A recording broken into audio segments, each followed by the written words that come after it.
கிறிஸ்து இயேசுவுக்குள் மிகவும் அன்பாய் அழைக்கப்பட்டிருக்கிற அன்புக்குரிய சகோதர சகோதரிகளே, உங்கள் அனைவருக்கும் பிதாவாகிய தேவனாலும் ஆண்டவராகிய இயேசு கிறிஸ்துவினாலும் கிருபையோடு கூடிய சமாதானத்தை தெரிவித்துக் கொள்கிறேன்.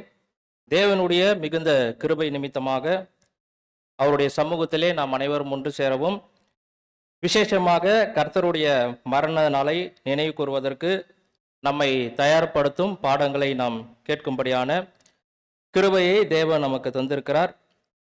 அதோடு கூட பெங்களூரில் இருக்கக்கூடிய அடியேட் சார்ந்திருக்கிறதான திங்களாஜிபுரம் பகுதியில் இருக்கக்கூடிய அன்பு சகோதர சகோதரர்களுடைய அன்பு மற்றும் வாழ்த்துக்களை உங்கள் அனைவருக்கும் தெரிவித்துக் கொள்கிறேன். ஸோ இந்த நாளில் கூட நம்ம கர்த்தருடைய மரணத்தை நினைவு கூறுவதற்கு நம்மை தயார்படுத்தும் வண்ணமாக இந்த நாளிலே நாம் தியானிக்கக்கூடிய ஒரு பாடமானது கிரைஸ்ட் குருசிஃபைடு அண்ட் குருசிஃபைடு வித் கிரைஸ்ட். கிறிஸ்து நொறுக்கப்படுதல், கிறிஸ்துவோடு நாம் நொறுக்கப்படுதல் என்கின்ற ஒரு தலைப்பின் கீழாக இந்த நாளுக்குரிய பாடத்தை நாம் பார்க்க போகிறோம். நம்முடைய சகோதரருடைய ஆர்டிக்கல் 959, 960 இந்த ஆர்டிக்கல் இருக்கக்கூடிய பாயிண்ட்ஸ் தான் என்ன பண்ண போகிறோம்னாக்கா இந்த நாளுக்குரிய பாடத்தில் நம்ம பார்க்க போகிறோம். ஸோ அன்புக்குரிய சகோதர சகோதரிகளே, இந்த ஆண்டவராகிய இயேசு கிறிஸ்துனுடைய மரணம் என்பது ஒரு விசேஷமான மரணமாக இருக்கிறது. எப்படி சொல்லலாம் அது ஒரு விசேஷம் அப்படின்னு பார்க்கும்போது, இந்த பூமியில பெரிய பெரிய மகான்கள் அல்லது பெரிய பெரிய மனிதர்கள்லாம் வாழ்ந்து என்ன பண்ணிக்கிறாங்கன்னா மரிச்சிருக்கிறாங்க. ஆனால் அவர்களுடைய நினைவுகள் என்ன பண்ணப்படும் அப்படின்னாக்கா, ஒருவேளை ஒரு மாத காலம் 2 மாத காலம் அவர்களுடைய நினைவுகள் என்ன பண்ணப்படும்னாக்கா நம்ம நினைப்போம், அல்லது அவர்கள் செஞ்ச கிரியைகளை நினைச்சு பார்ப்போம். ஆனால் ஆண்டவராகிய இயேசு கிறிஸ்துனுடைய மரணத்தினுடைய ஒரு விசேஷம் என்ன அப்படின்னு பார்க்கும்போது, இன்றைய நாள் வரைக்கும் அது மறக்கப்படாமல் என்ன பண்ணப்பட்டு வருகிறது, அநேகரால் பேசப்பட்டு வருகிற ஒரு மரணமாக இருக்கிறது, இல்லைங்களா? ஸோ இந்த ஒரு மரணத்தை தேவன் ஏன் இவ்வளவு விசேஷமா வைத்திருக்கிறார் அப்படின்னு பார்க்கும்போது, ஆதாமுடைய ஒட்டுமொத்த சந்ததிக்குமே ஜீவன் கிடைக்க வேண்டும் என்றால் இயேசு கிறிஸ்து சிலுவையில் மீது செய்த அந்த தியாகம் ரொம்ப பெரிதாக இருக்கிறது. அதை நினைவு கூறுவதற்காக தேவன் அவருடைய மரணத்தை என்ன பண்ணிக்கிறார் அப்படின்னு பார்க்கும்போது ரொம்ப ஒரு விசேஷமாக அதை என்ன பண்ணிக்கிறார்னா வைத்திருக்கிறாரு. இப்ப இந்த சுவிசேஷ யுகத்துல கர்த்தருடைய மரணத்தை என்ன பண்றோம்னாக்கா நம்ம அதை நினைவு கூர்ந்து கொண்டு வருகிறோம். ஆனால் பெரிய இந்த சுவிசேஷ யுகத்துல மாத்திரம்தான் அவருடைய மரணம் நினைவு கூறப்படுமா அப்படின்னாக்கா கண்டிப்பா இல்லை. யுகா யுகாத்திற்கும் வரக்கூடிய உலக ஜனங்கள் கூட என்ன பண்ண போறாங்க அப்படின்னாக்கா கர்த்தர் இயேசுவினுடைய மரணத்தை என்ன பண்ண போறாங்கனாக்கா கொண்டாட போகிறாங்க. ஏன் அப்படின்னு பார்க்கும்போது, உலக ஜனங்களுக்கு மீட்பு யார் மூலியமா தான் கிடைக்குது அப்படின்னு பார்க்கும்போது, ஆண்டவராகிய இயேசு கிறிஸ்துனுடைய அந்த ரேன்சம் சாக்ரிஃபைஸ் அதன் மூலமாகத்தான் என்ன ஆகுது அப்படின்னு பார்க்கும்போது ஜீவன் கிடைக்கிறது என்கின்ற இந்த ஒரு மரணத்தை, ஆண்டவராகிய இயேசு கிறிஸ்துனுடைய இந்த ஒரு மரணத்தை தேவன் யுகா யுகாத்திற்கும் அது கொண்டாடும்படியாக உலக ஜனங்களுக்கு என்ன பண்ணிக்கிறாருனாக்கா வச்சிருக்கிறாரு அப்படின்றத நம்ம பார்க்கிறோம். ஒருவேளை இன்னைக்கு பேரளவில் கிறிஸ்தவர்கள் அதனுடைய அர்த்தம் புரியாமல், அதனுடைய தாற்பயங்கள் உண்மையான சத்தியங்கள் புரியாமல் பேரளவில் வேணா அதை வேணா என்ன பண்ணிடலாம் இன்னைக்கு செஞ்சிட்டு இருக்கலாம். ஆனால் உண்மையான சத்தியத்தை அறிந்து கொண்டு அவர்கள் அதை செய்யும் பொழுது உண்மையாகவே தேவன் என்ன பண்ணுவார் அப்படின்னு பார்க்கும்போது சந்தோஷப்படுவார் அப்படின்ற விஷயத்தை நம்ம பார்க்கிறோம் சகோதர சகோதரிகளே. ஸோ அப்படின்னா இப்போ இந்த பாடத்தை நம்ம எப்படி பார்க்க போறோம்னாக்கா 2 பாட்டை என்ன பண்ண போறோம்னா பார்க்க போகிறோம். ஒன்று கிரைஸ்ட் குருசிஃபைடு, கிறிஸ்து நொறுக்கப்படுதல் அப்படின்றது ஒரு பாகம். அடுத்தது குருசிஃபைடு வித் கிரைஸ்ட், அதாவது கிறிஸ்துவோடு நாம் என்ன பண்ணோம் நொறுக்கப்படணும் அப்படின்றது 2வது பாகம், இல்லைங்களா? ஸோ அப்படின்னாக்கா இந்த பாடத்தில் சகோதரர் எப்படி கொடுக்குறாரு அப்படின்னாக்கா, இயேசு கிறிஸ்துனுடைய மரணத்தில் நடந்த விஷயங்கள், அவர் மரணத்தின் மூலமாக நாம் கற்றுக்கொள்ள வேண்டிய சில பாடங்களை நமக்கு என்ன பண்ணிக்கிறாருனாக்கா வைத்திருக்கிறார் அப்படின்றத நம்ம பார்க்கிறோம் சகோதர சகோதரிகளே. ஸோ அப்படின்னா இந்த பூமியில வாழ்ந்த அல்லது இந்த பூமியில வாழ்ந்த அநேக குற்றவாளிகளுக்கு அநேக விதமான தண்டனைகள் என்ன பண்ணப்பட்டிருக்குதுனாக்கா கொடுக்கப்பட்டிருக்கிறது. Next slide. ஸோ பார்த்தீங்க அப்படின்னாக்கா அநேக மரண தண்டனைகள் குற்றவாளிகளுக்கு இந்த பூமியில என்ன பண்ணப்பட்டிருக்கிறாங்கனாக்கா நிறைவேற்றி இருக்கிறாங்க. ஸோ அதுல ரொம்ப ஒரு கொடூரமான மரணம் அப்படின்னாக்கா எது அப்படின்னு பார்க்கும்போது சிலுவை மரணம், இல்லைங்களா? ஸோ சிலுவை மரணம் ரொம்ப கொடூரமான ஒரு மரணமாக இருக்கிறது. அதுலயும் விசேஷமா பாத்தீங்கன்னா, நம்முடைய ஆண்டவராகிய இயேசு கிறிஸ்து அனுபவித்த அந்த ஒரு மரணம் என்பது ஒரு என்ன சொல்லனா ஒரு படி எக்ஸ்ட்ரீமான ஒரு ஒரு விஷயமா இருக்கிறது. ஏன் அப்படின்னாக்கா, ரோமர்கள் அநேக குற்றவாளிகள் என்ன பண்ணாங்கன்னா சிலுவையில் அடிச்சாங்க. ஆனால் இயேசு கிறிஸ்துவுக்கு நடந்த அந்த கோரமான காரியம் மற்ற குற்றவாளிகளுக்கு நடந்துச்சா அப்படின்னு பார்க்கும்போது அது நடக்கல அப்படின்றத நம்ம பார்க்கிறோம் சகோதர சகோதரிகளே. ஏன்னா அந்த அளவுக்கு ஒரு கொடுமை நிறைந்த ஒரு மரணத்தை தான் ஆண்டவராக இயேசு கிறிஸ்து என்ன பண்ணாருன்னா அங்க அனுபவித்தார் அப்படின்றத நம்ம பார்க்கிறோம். ஸோ இன்னைக்கு நீங்க பொதுவாக பார்த்தீங்க அப்படின்னாக்கா, குற்றவாளிகளுக்கு அதிகபட்சமான தண்டனை அப்படின்னாக்கா என்ன பண்ணுவாங்கனாக்கா தூக்குல என்ன பண்ணுவாங்க போடுவாங்க. ஸோ அதுல விசேஷமா பார்த்தீங்கன்னாக்கா சகோதரர் என்ன பாயிண்ட் கொடுக்குறாருனாக்கா, அதாவது இன்னைக்கு குற்றவாளிகளுக்கு நிறைவேற்றப்படக்கூடிய அந்த தண்டனை விதத்துல 2 விதமா இருக்கிறது. ஒன்று வந்து என்ன சொல்றாருனாக்கா பிரைவேட் கில்லிங், ரெண்டாவது பார்த்தீங்கன்னா பப்ளிக் கில்லிங். அதாவது பிரைவேட் கில்லிங்னா என்ன அப்படின்னு பார்க்கும்போது எக்ஸாம்பிள் சொல்லணும்னாக்கா நம்ம இந்தியாவில் நடக்கக்கூடிய அந்த தூக்கு தண்டனை, இல்லைங்களா? அதாவது தப்பு செஞ்சு அந்த நபரை எடுத்துட்டு போயிட்டு என்ன பண்ணுவாங்கனாக்கா ஒரு ஒரு இடத்துல வச்சு என்ன பண்ணுவாங்கனாக்கா அந்த தண்டனையை நிறைவேற்றக்கூடிய அதிகாரிகள் மட்டும் என்ன பண்ணுவாங்க அங்க இருப்பாங்க. அந்த தண்டனை என்ன பண்ணப்படும்னா அந்த குற்றவாளிகளுக்கு நிறைவேற்றப்படும். இது வந்துட்டு பிரைவேட் கில்லிங் அப்படின்னு சொல்றாரு. அடுத்தது பப்ளிக் கில்லிங்னா என்ன அப்படின்னு பார்க்கும்போது பொது ஜனங்கள் முன்னாடி, அதாவது ஒட்டுமொத்தமா இருக்கக்கூடிய பொது ஜனங்கள் முன்னாடி நடத்தக்கூடிய ஒரு தண்டனை தான் எதுனாக்கா பப்ளிக் கில்லிங். ஸோ நம்முடைய ஆண்டவராக இயேசு கிறிஸ்துவுக்கு நடந்த ஒரு மரணம் எது அப்படின்னாக்கா பப்ளிக் கில்லிங். அதாவது பொது ஜனங்கள் முன்னாடி அவமானப்படுத்தப்பட்டு சிலுவையில் என்ன பண்றது அடித்து அவரை கொல்லக்கூடிய ஒரு மெத்தட் என்ன பண்ணாங்கன்னாக்கா ரோமர்கள் யூஸ் பண்ணியிருந்தாங்க அப்படின்னு தான் நம்ம பார்க்கிறோம் சகோதர சகோதரிகளே. மற்ற தண்டனைகளை விட இந்த சிலுவை மரணம் என்பது எப்படி ரொம்ப கொடுமை நிறைந்தது அப்படின்னு நம்ம பார்க்கும்பொழுது, நீங்க மற்ற தண்டனைகள்லாம் பார்த்தீங்க அப்படின்னாக்கா ஒரு சில நிமிடங்கள்ல என்ன ஆயிடும் அப்படின்னாக்கா உயிர் என்ன ஆயிடும் போயிடும். இப்போ தூக்கு தண்டனையில் ஒருத்தர் போட்டார் அப்படின்னா எவ்வளோ ஃபியூ மினிட்ஸ்ல என்ன ஆயிடுவார், அவர் இறந்து போயிடுவார். ஸோ அடுத்தது ஒருத்தர் வந்து பட்டயத்தால் வெட்டிட்டாங்க அப்படின்னாக்கா எவ்வளோ நேரம் அவருடைய உயிர் இருக்கும், ஒரு 2 நிமிஷம் 1 நிமிஷத்துக்குள்ளே என்ன ஆயிடுனாக்கா போயிடும். ஆனால் இந்த மரண தண்டனைன்றது என்ன அப்படின்னு பார்க்கும்போது, அதாவது தன்னுடைய அந்த மரணத்தை என்ன பண்ணக்கூடாது, அதாவது அவர் செஞ்ச தப்பை மற்ற ஜனங்கள் பார்த்து என்ன பண்ணக்கூடாது செய்யாதபடிக்கு வெளிப்படையான தண்டனை என்ன பண்ணியிருந்தாங்கனாக்கா ரோமர்கள் கொடுத்துட்டு இருந்தாங்க. ஸோ பார்த்தீங்கன்னாக்கா இந்த சிலுவையில மறிக்கக்கூடியவர் உயிர் சீக்கிரமா என்ன ஆகுதுனாக்கா போகாது. மினிமம் 5 to 7 days வரைக்கும் என்ன பண்ணுவாங்கனாக்கா சிலுவையில் அடிச்சுட்டாங்க அப்படின்னா சீக்கிரமா என்ன பண்ண மாட்டாங்கனாக்கா மறிக்க மாட்டாங்க. ஆனால் நம்முடைய ஆண்டவராக இயேசு கிறிஸ்து சீக்கிரத்தில் என்ன பண்ணிட்டாருனாக்கா மறிச்சிட்டாரு. சரி, எப்படி அவரால் மட்டும் சீக்கிரத்தில் மறிக்க முடிஞ்சிச்சு, இல்லைங்களா? 2 கல்லவர்களை கூட சேர்த்து என்ன பண்ணாங்கன்னா சிலுவையில் அடிச்சிருந்தாங்க. ஆனால் அவர்கள் மறிச்சாங்களா இல்லையான்னு நம்மளுக்கு தெரியல. ஏன்னா ஆண்டவராக இயேசு கிறிஸ்து மறிச்சோடனே அவருடைய கால் எலும்புகள் என்ன பண்றாங்க முறிக்கிறாங்க மறிப்பதற்காக சோல்ஜர்ஸ் என்ன பண்றாங்கனாக்கா அங்க முயற்சி எடுக்கிறாங்க. ஆனால் ஆண்டவராக இயேசு கிறிஸ்து மறிப்பதற்கு அவரே என்ன பண்ணிக்கிறாருனாக்கா முயற்சி எடுத்திருக்கிறாரு.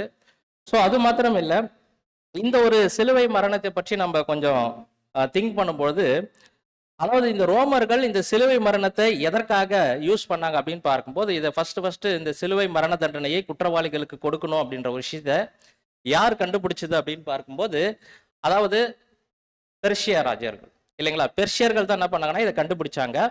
ரோமர்கள் இதை என்ன பண்ணாங்கன்னாக்கா ரொம்ப பிரபலப்படுத்தினாங்க, இல்லைங்களா? அநேக ஆயிரக்கணக்கான ஜனங்களை என்ன பண்ணியிருக்கிறாங்க அப்படின்னு பார்க்கும்போது அவர்கள் சிலுவையில் என்ன பண்ணிக்கிறாங்கனாக்கா அடிச்சிருக்கிறாங்க. ஸோ அந்த அளவுக்கு ஒரு கொடுமையான ஒரு மரணம் குற்றவாளிகளுக்கு என்ன பண்ணாங்கனாக்கா செஞ்சிருந்தாங்க. ஸோ அதுலேயும் விசேஷமா நீங்க பார்த்தீங்க அப்படின்னா ஆண்டவருடைய விஷயத்தை எடுத்து பார்க்கும்போது என்ன சொல்றாருன்னா, சகோதரர் ஒரு படி எக்ஸ்ட்ரீமா போய் என்ன பண்ணிக்கிறாங்கனாக்கா அந்த தண்டனையை என்ன பண்ணிக்கிறாங்கனாக்கா அவருக்கு நிறைவேற்றி இருக்கிறாங்க.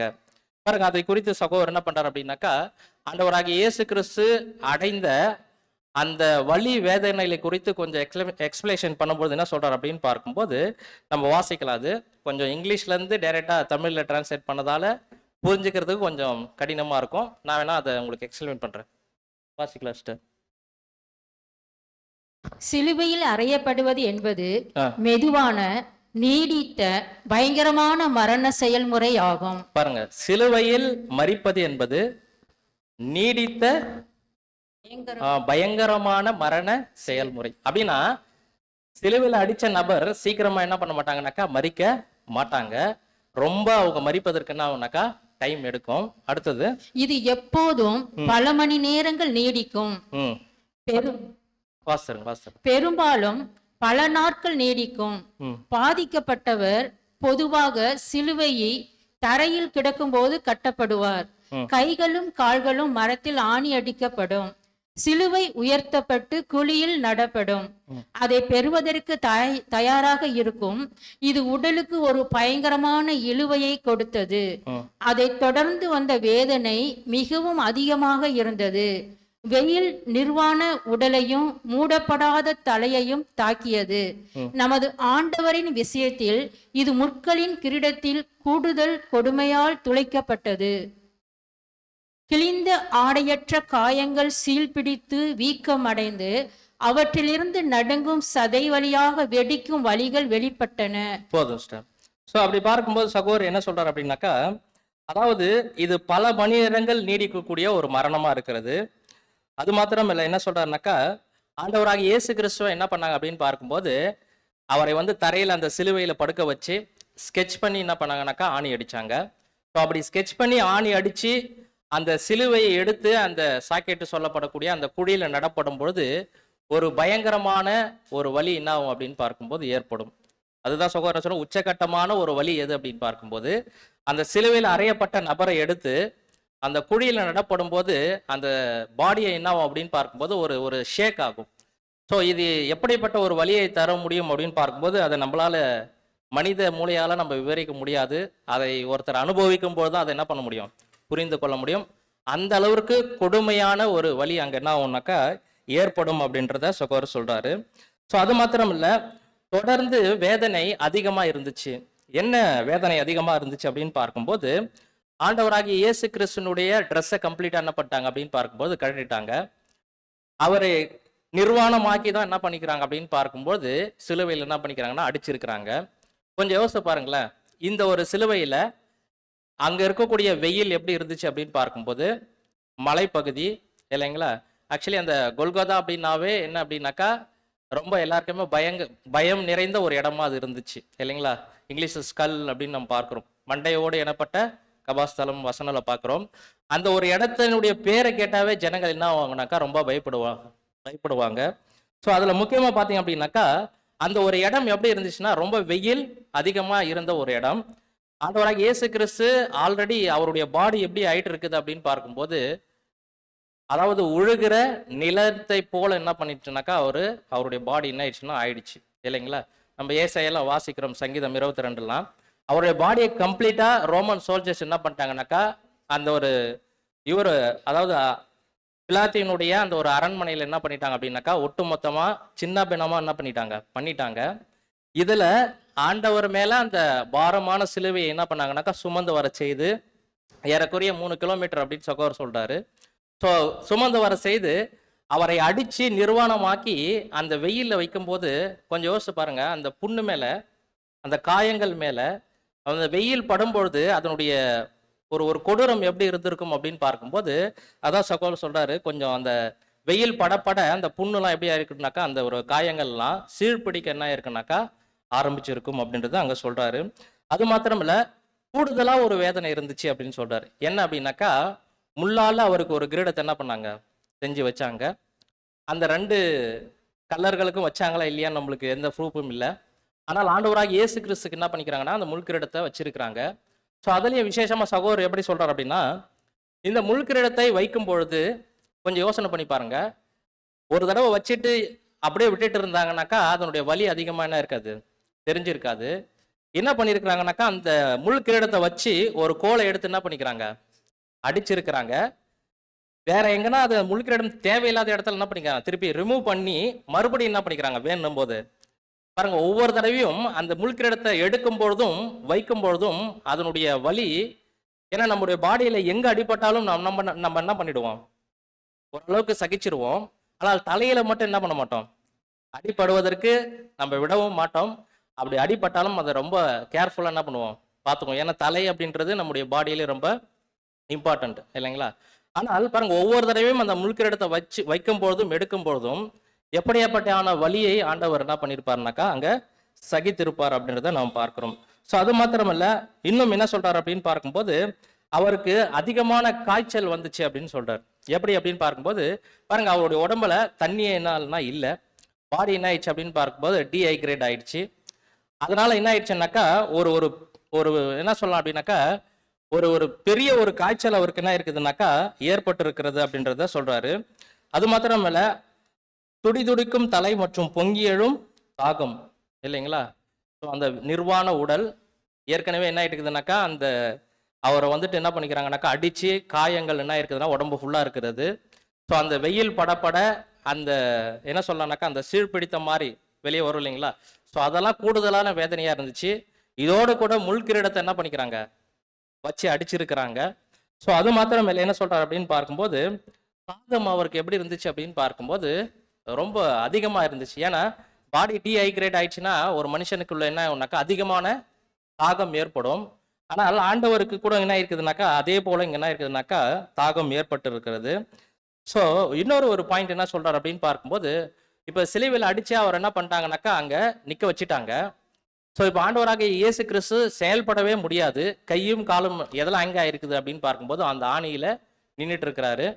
ஸோ அப்படி நின்றுட்டு இருக்கும் பொழுது அந்த மலைகளில் ஒரு சில பூச்சிகள்லாம் என்ன இருக்கும். அந்த பூச்சிகள்லாம் வந்து அந்த அந்த காயத்தின் மேல் உட்காரும் பொழுது அதனுடைய வலி எப்படி இருக்கும், உச்சபட்சமாக இருக்கும் அப்படின்ட்டு அங்கே சொல்றார். பாருங்க, நம்ம எக்ஸ்பீரியன்ஸ் பண்ணியிருப்போம்.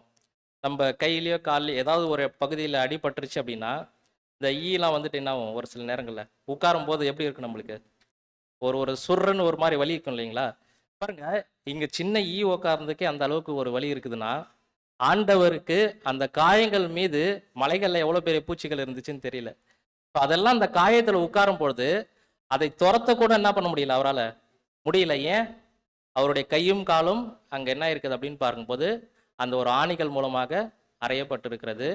ஸோ எப்படி அந்த அதை நீங்க கொஞ்சம் இமேஜின் பண்ணி பாருங்களா, எப்படி அந்த ஒரு விஷயம் ரொம்ப கொடுமையா இருந்திருக்கும்னா அந்த ஈகளை ஓட்டுவதற்கு கூட அந்த பூச்சிகளை துரத்துவதற்கு கூட முடியாமல் இயேசு கிறிஸ்து அவ்வளோ ஒரு கொடுமையான ஒரு விஷயத்தை என்ன பண்ணிக்கிறாருனாக்கா அங்க அங்க வந்து அங்க அனுபவிச்சார் அப்படின்றத நம்ம பார்க்கிறோம் சகோதர சகோதரிகளே. அதுதான் சொல்றாரு, இதுல இருந்து கொஞ்சம் கூட என்ன கிடைக்கல ஆண்டவருக்கு அப்படின்னா ஒரு ரிலீஃப் என்ன ஆகலைங்களா, கிடைக்கல அப்படின்றத நம்ம பார்க்குறோம். நீங்கள் இங்கிலீஷில் அந்த ஆர்டிக்கல் வாசி பாருங்க, சகோதரர் நல்லா எக்ஸ்பிளேஷன் பண்ணுறாரு. இப்போ என்ன சொல்கிறார் அப்படின்னு பார்க்கும்போது அதுலேருந்து கொஞ்சம் கூட என்ன ஆகலைனாக்கா நிவாரணம் கிடைக்கப்படலை. ஆனால் அவருடைய இன்னர் ஆர்கன்ஸ் எல்லாம் எப்படி இருந்துச்சு அப்படின்னாக்கா நல்லா தான் இருந்துச்சுன்னு சொல்கிறாரு. அதனால சீக்கிரமாக என்ன இருக்காதுனாக்கா அவருக்கு உயிர் போயிருக்கிறாரு. மேலே அவருடைய உடல்கள் முழுவதும் காயங்கள் ஏற்பட்டுச்சு. ஆனால் இன்னர் ஆர்கன்ஸ் என்ன ஆகலை அப்படின்னு பார்க்கும்போது எதுவும் அந்த அளவுக்கு என்ன ஆகலை, டேமேஜ் ஆகலை அப்படின்றத சகோதரர் சொல்கிறாரு. அதனால தான் சகோதரர் என்ன சொல்கிறாருனாக்கா இப்படிப்பட்ட ஒரு கொடுமையான மரணத்தை தான் யார் அனுபவிச்சது அப்படின்னு பார்க்கும்போது நம்முடைய ஆண்டவராகிய இயேசு கிறிஸ்து. ஸோ அது மாத்திரமல்ல, என்ன சொல்றாரு அப்படின்னு பார்க்கும்போது ஒரு ஒரு அதாவது பரிபூரணம் இல்லாத மாம்சத்தில் இருக்கக்கூடிய நமக்கே ஒரு வலி வேதனைகளை தாங்கிறது அப்படின்றது ரொம்ப கொடுமையா இருக்கும். ஆனால் ஆண்டவராகிய இயேசு கிறிஸ்து ஒரு பரிபூரண மனிதனாக இருக்கும்போது நம்மை காட்டிலும் அவருக்கு எப்படிதான் இருந்திருக்கும், அந்த ஒரு வலி வேதனைகள் தான் நம்மை காட்டிலும் ஒரு படி அதிகமாக தான் அங்கே இருந்திருக்கும்ன்ற ஒரு பாயிண்ட்டை கூட சகோதரர் என்ன பண்ணுறாருனாக்கா அங்கே சொல்கிறாரு. அது மாத்திரம் இல்லை, சாதாரண ஒரு பாடி என்ன பண்ணாதுனாக்கா இந்த வலி வேதனைகளை தாங்க முடியாது. ஆனால் நம்முடைய ஆண்டவர் என்ன பண்ணிக்கிறாருனாக்கா இதை நமக்காக என்ன பண்ணிக்கிறாருன்னா அவர் தாங்கி இருக்கிறார் அப்படின்றத நம்ம பார்க்கிறோம். ஸோ இந்த விஷயங்களை சகோதரர் சொல்லிட்டு அடுத்த ஒரு பாயிண்ட் என்ன சொல்கிறார் அப்படின்னு பார்க்கும்போது ஆண்டவராகிய இயேசு கிறிஸ்துனுடைய மாம்சத்தில் இருக்கக்கூடிய சக்திகள், அவருடைய உணர்வுகள் கொஞ்சம் கொஞ்சமா எல்லாமே மறிக்க ஆரம்பிச்சாலும் அவருடைய புது சிருஷ்டி கொஞ்சம் கூட என்ன ஆகல அப்படின்னா வலுவிழந்து போகல, செயலிழந்து போகல அப்படின்ற ஒரு பாயிண்ட் கொடுக்குறாரு. மாம்சத்தில் இருக்கக்கூடிய சக்திகள் எல்லாமே கொஞ்சம் கொஞ்சமா அவரை விட்டு என்ன ஆயிட்டு இருக்குது, கம்மி ஆயிட்டு இருக்கு இல்லைங்களா? ஸோ ஆனால் அவருடைய உணர்வுகள் கூட கொஞ்சம் கொஞ்சமா என்ன ஆகுது, மறிக்க ஆரம்பிக்குது சிலுவையில்.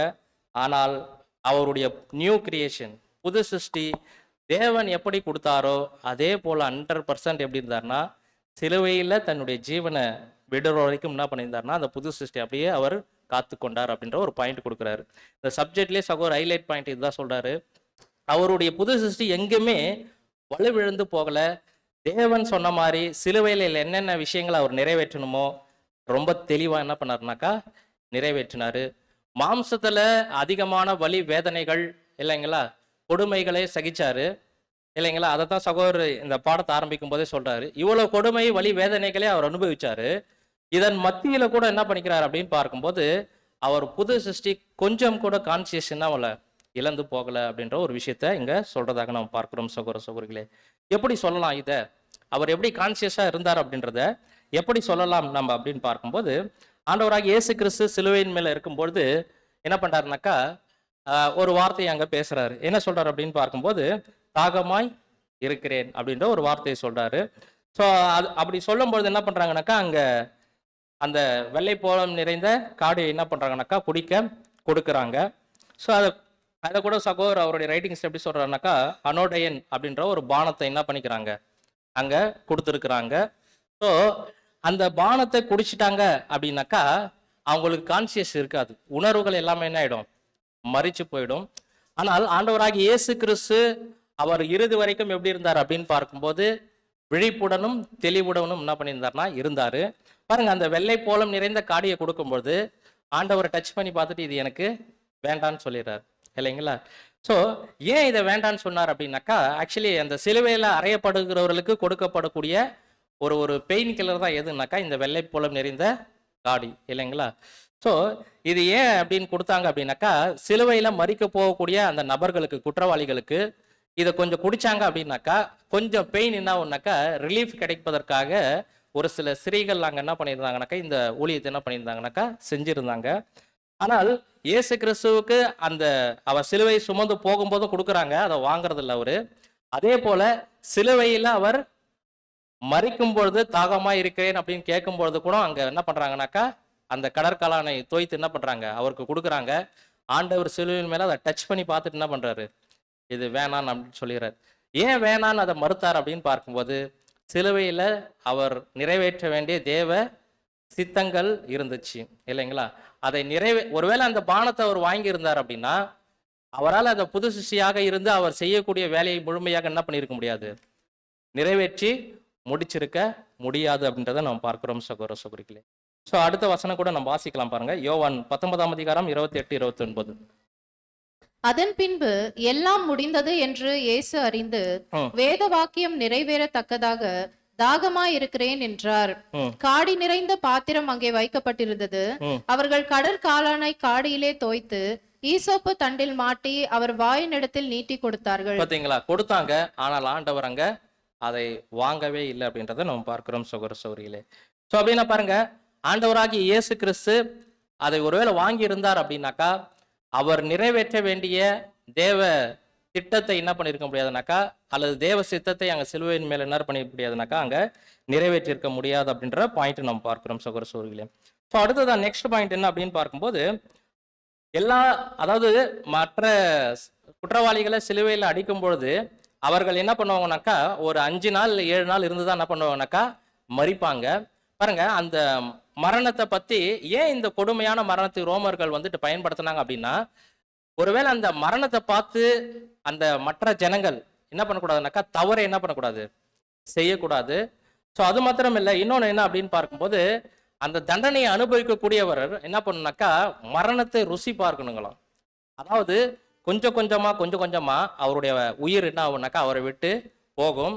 கடைசியில அந்த சிலுவையின் மேல அந்த பாடி ஒரு காஞ்சி போன ஒரு கட்டை மாதிரி நம்ம சொல்றோம் இல்லைங்களா, அந்த மாதிரி ஆயுதான் என்ன பண்ணுவாங்க அப்படின்னு பார்க்கும்போது மறிப்பாங்க. ஆனால் நம்முடைய ஆண்டவருடைய விஷயத்தை எடுத்து பார்க்கும்போது ரொம்ப ஆச்சரியம். என்ன அப்படின்னு பார்க்கும்போது அவர் சீக்கிரமா என்ன ஆயிட்டாரு, ஒரு 6 ஹவர்ல சொல்லலாம், 6 ஹவர்ஸ்ல என்ன ஆயிட்டார் அப்படின்னு பார்க்கும்போது அவர் மறிச்சிட்டாரு. ஸோ இப்போ ஒரு கேள்வி என்னன்னாக்கா, ஆண்டவராக இயேசு கிறிஸ்துவனுடைய பாடியில அவர் மறிப்பதற்கு காரணமா இருந்த பகுதி எது?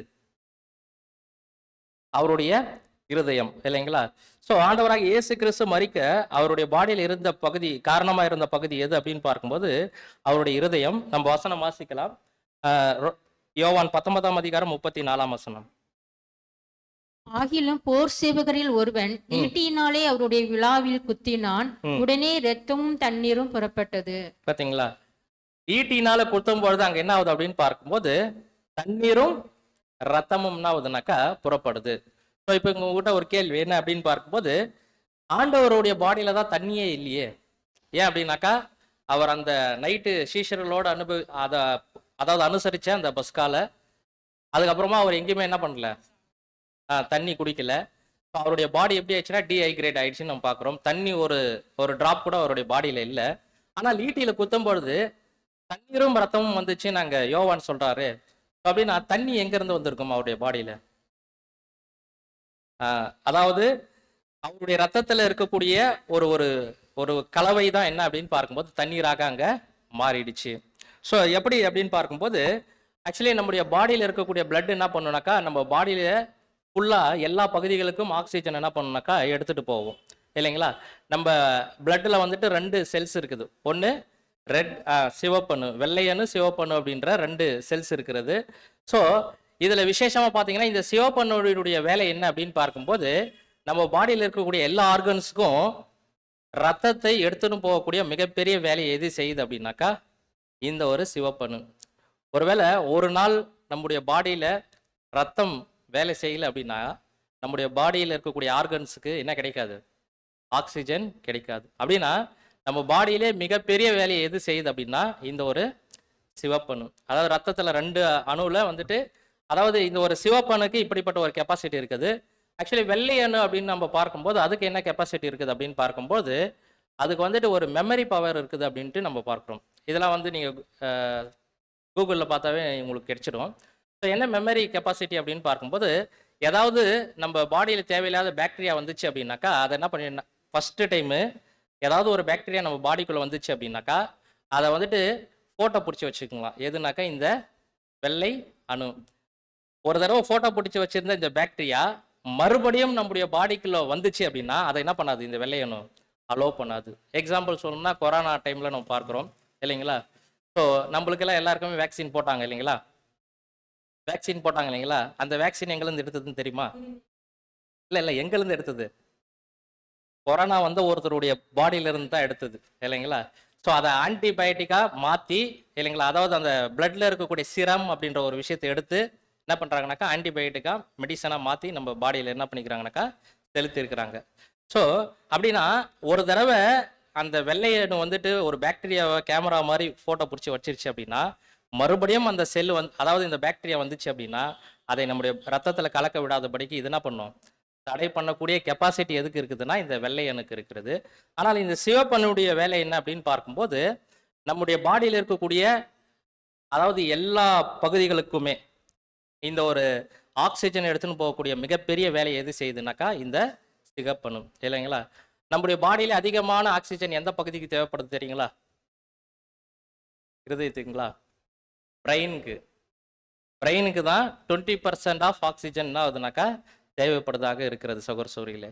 ஒருவேளை அந்த ஆக்சிஜன் சரியா நம்முடைய பிரெயினுக்கு போகலன்னா கூட ஒரு சிலருக்கு என்ன ஆயிடுச்சுனாக்கா மூளை சாவுன்னு சொல்லுவாங்க தமிழ் இல்லைங்களா. பிரெயின் டியூமர் வந்து என்ன ஆயிடுறாங்க, அவங்க கோமாக்குள்ள என்ன ஆயிட்டாங்கனாக்கா போயிடுவாங்க. அதெல்லாம் எதாவது வருதுனாக்கா இந்த ரத்தம் சரியாக ஆக்சிஜன் என்ன பண்றதில்ல மூளைக்கு எடுத்துன்னு போகாத ஒரு காரணம் தான். ஸோ அப்படின்னா இப்போ நம்ம என்ன பார்க்குறோம் அப்படின்னாக்கா இந்த சிவப்பணுனுடைய வேலை ஆக்சிஜன் எடுத்துன்னு போகுது. ஸோ எப்போ இந்த சிவப்பணு தண்ணீர் மாதிரி மாறும் அப்படின்னா ஒருத்தருடைய உயிர் போகும் பொழுது. அதுலேயும் விசேஷமாக சகோதரர் எப்படி அதை சொல்கிறார் அப்படின்னு பார்க்கும்போது, அதாவது ஒருத்தருடைய உயிர் கொஞ்சம் கொஞ்சமாக அங்கே போக ஆரம்பிக்கும் பொழுது ஆக்சிஜன் என்ன ஆகுதுனாக்கா இந்த சிவப்பணு பாடியில் இருக்கக்கூடிய எல்லா ஆர்கன்ஸுக்கும் எடுத்துன்னு போகாது. அது என்ன ஆகுனா கொஞ்சம் கொஞ்சமாக அப்படியே ஸ்டாப் ஆகும். அப்படி ஸ்டாப் ஆகும்போது இந்த சிவப்பணுலேருந்து பிரியக்கூடிய பிளாஸ்மா அப்படின்ற ஒன்று தான் என்ன ஆகுதுனாக்கா ஒரு தண்ணி மாதிரி, அது பார்க்கறதுக்கு ஒரு எல்லோ கலரில் இருக்கும். பார்த்தீங்க அப்படின்னா ஸ்லைடில் பாருங்கள், அந்த எல்லோ கலர் மாதிரி ஆகிடும் பிளட்டில். ஸோ அந்த எல்லோ கலர் தான் என்ன இருக்குதுன்னா ஆண்டவராக இயேசு கிறிஸ்துக்கு அங்கே ஈட்டி வச்சு குத்தும் பொழுது என்ன இருக்குதுனாக்கா தண்ணீரும் ரத்தமும் வந்துச்சு. நம்ம வசனத்தில் பார்க்குறது என்னன்னாக்கா அது தண்ணி இல்லைங்க, வேற எது அப்படின்னு பார்க்கும்போது அந்த ஒரு பிளட்டு தான் என்ன இருக்குதுனாக்கா, பிளட் என்ன இருக்குதுன்னா தன்னுடைய தன்மையை என்ன பண்ணிக்குதாங்க மாற்றி இருக்குது அப்படின்றத சகோதரர் அங்கே கொடுக்குறாரு. ஸோ அப்படின்னா ஆண்டவராக இயேசு கிறிஸ்து மரிக்கும் போது ஈட்டியால் குத்தும் பொழுது அவருக்கு தண்ணீரும் ரத்தமும் வந்துச்சு அப்படின்னு நம்ம பார்க்கும்போது தண்ணீர் எங்கேருந்து வந்துச்சு அப்படின்னா அந்த ரத்தத்தினுடைய ஒரு கலவை தான் அங்கே தண்ணீராக வந்திருக்கிறது அப்படின்றத நம்ம பார்க்குறோம் சகோதரர்களே. இது ஒரு பாயிண்ட் கொடுக்குறாரு. ஸோ அடுத்ததான் என்ன சொல்றாரு அப்படின்னு பார்க்கும்போது நம்முடைய ஆண்டவராக இயேசு கிறிஸ்து மரிப்பதற்கு ரொம்ப அவர் மரிப்பதற்கு காரணமா இருந்த அவருடைய பாடியில் இருக்கக்கூடிய ஆர்கன்ஸ் எது அப்படின்னு பார்க்கும்போது அவருடைய இருதயம். ஸோ இதுல 2 பாயிண்ட் சகோதரர் சொல்றாரு. ஒன்று ஒருவேளை ஆண்டவராக இயேசு கிறிஸ்துனுடைய இருதயம் என்ன இருக்கலாம்னாக்கா உடைஞ்சிருக்கலாம் இல்லைங்களா, பிளாஸ்ட் ஆகிருக்கலாம். அப்படி இல்லைனாக்கா அவருடைய ஹார்ட் என்ன இருக்கலாம்னாக்கா அட்டாக் ஆகிருக்கலாம், மூச்சு திணறல் ஏற்பட்டு அவருடைய இருதயம் என்ன இருக்கலாம்னாக்கா நின்று இருக்கலாம். 2 கோணத்துல சகோதரர் சொல்றாரு. ஸோ ஆனால் ஆண்டவராக இயேசு கிறிஸ்து மரிப்பதற்கு எது காரணமா இருந்திருக்குதுனாக்கா அவருடைய இருதயம் தான் காரணமா இருந்திருக்கிறது. பாருங்க, அவ்வளோ சீக்கிரத்துல, ஏன்னா சிலுவையில் அறையப்பட்ட நபர் அவ்வளோ சீக்கிரத்துல என்ன ஆக மாட்டாருனாக்கா மரிக்க மாட்டாரு. ஆண்டவருடைய விஷயத்துல ரொம்ப ஆச்சரியம் என்ன அப்படின்னா வித்தின் 6 ஹவர்ஸ்ல என்ன ஆயிட்டார் அப்படின்னு பார்க்கும்போது அவர் இறந்துட்டாரு. பாருங்க, அந்த வசனத்தில் நம்ம பார்க்கலாம். இதை அடுத்த ஒரு பாயிண்ட் போட்டிருக்குது. ஸோ பிலாத்து கேட்டு என்ன பண்றாருன்னா ரொம்ப ஆச்சரியப்படுறார். அவருடைய மரணத்தை பார்த்து பிலாத்து ரொம்ப ஆச்சரியப்படுறார். வாசிக்கலாம், மார்க் 15ஆம் அதிகாரம் 44ஆம் வசனம். அவர் இத்தனை சீக்கிரத்தில் மரித்து போனாரா என்று பிலாத்து ஆச்சரியப்பட்டு 100க்கு அதிபதியை அழைப்பித்து அவர் இதற்குள்ளே மரித்தது நிச்சயமா என்று கேட்டான். பாத்தீங்களா, பிலாத்துக்கு ஒரே ஆச்சரியம். ஏன்பா இவர் சீக்கிரம் மரிக்கிற ஆளா இருந்தாக்கா நம்ம என்ன பண்ணிருக்க தேவையில்ல, எங்க போட்டிருக்க தேவையில்ல, இந்த மரண தண்டனையே கொடுத்திருக்க தேவையில்ல, இவர் இவ்வளவு சீக்கிரமா மரிச்சிட்டாரு அப்படின்ற ரொம்ப ஆச்சரியப்படுறாரு. அந்த பாயிண்ட் கூட வாசிக்கலாம், சகோதரர் கொடுத்திருக்கிறது வாசிக்கலாம். அதுல முன்னாலே போட்டுருங்க வாசிங்க. சரி, இது இதயத்தை சுற்றி பெரிகார்டில் சாக் எனப்படும் சவ்வு உள்ளது. இதயம் வெடிக்கும் போது இதயத்தில் இருந்து ரத்தம் கசிந்து பெரிகார்டியல் பையை நிரப்புகிறது. மேலும் அது உட்கார்ந்திருக்கும் போது ரத்தம் பிளாஸ்மாவிலிருந்து பிரியும். இயேசு மூச்சு திணறலால் இறந்தார். ஆனால் முழு உலகத்தின் பாவங்களையும் நோய்களையும் அவர் மீது சுமந்த போது உடைந்த இதயத்தால் இறந்தார். சோ நம்ம முன்னாடி பார்த்த பாயிண்ட்டுக்கு சகோதரர் விளக்கம் கொடுக்குறாரு. என்ன அப்படின்னாக்கா அந்த ஒரு மூச்சு திணறல் ஏற்பட்டு ஆண்டவராக இயேசு கிறிஸ்து என்ன பண்ணியிருப்பார்னா இறந்து இருப்பார் அப்படின்றத நம்ம பார்க்கிறோம். அது மாத்திரமல்ல, அவர் சிலுவையின் மேல இறக்கும் பொழுது அவருடைய அந்த இருதய கண்டிஷன் எப்படி இருந்துச்சு அப்படின்னா ஒட்டுமொத்த உலகத்தினுடைய பாவமும் அவர் மீது என்ன பண்ணப்பட்டு இருந்துச்சு பாருங்க. அப்ப அந்த இருதயத்தினுடைய பாரம் எப்படி இருந்திருக்கும் கொஞ்சம் யோசனை பண்ணி பாருங்களேன். ஒட்டுமொத்த உலக ஜனங்களுடைய பாவம் அவருடைய இருதயத்துல அவர் அதை திங்க் பண்ணும்போது அது எப்படி இருந்திருக்கும் அப்படின்னாக்கா ஒரு எக்ஸ்ட்ரீமான ஒரு விஷயமா இருந்திருக்கும். ஸோ நெக்ஸ்ட் ஸ்லைட் போடுங்க. இல்லையேல் அவர் அதிக நேரம் தவித்திருப்பார். சிலுவையில் அறையப்படுவது அரிதாகவே 24 மணி நேரத்திற்குள் மரணத்தை உருவாக்கியது. மேலும் பாதிக்கப்பட்டவர்கள் 5 நாட்கள் வரை நீடித்திருக்கிறார்கள். இயேசுவின் மரணத்தை இவ்வளவு சீக்கிரத்தில் அறிந்து பிலாத்தும் காவலரும் ஆச்சரியப்பட்டார்கள். பாத்தீங்களா, ஒரே ஒரு ஷாக் என்னன்னாக்கா பிலாத்துக்கும் அந்த ரோம சோல்ஜருக்கும் என்னன்னா இந்த மனுஷன் எப்படி இவ்வளவு சீக்கிரத்துல இறந்து போயிட்டாரு அப்படின்னு சொல்லிட்டு ஒரே ஆச்சரியம் இல்லைங்களா.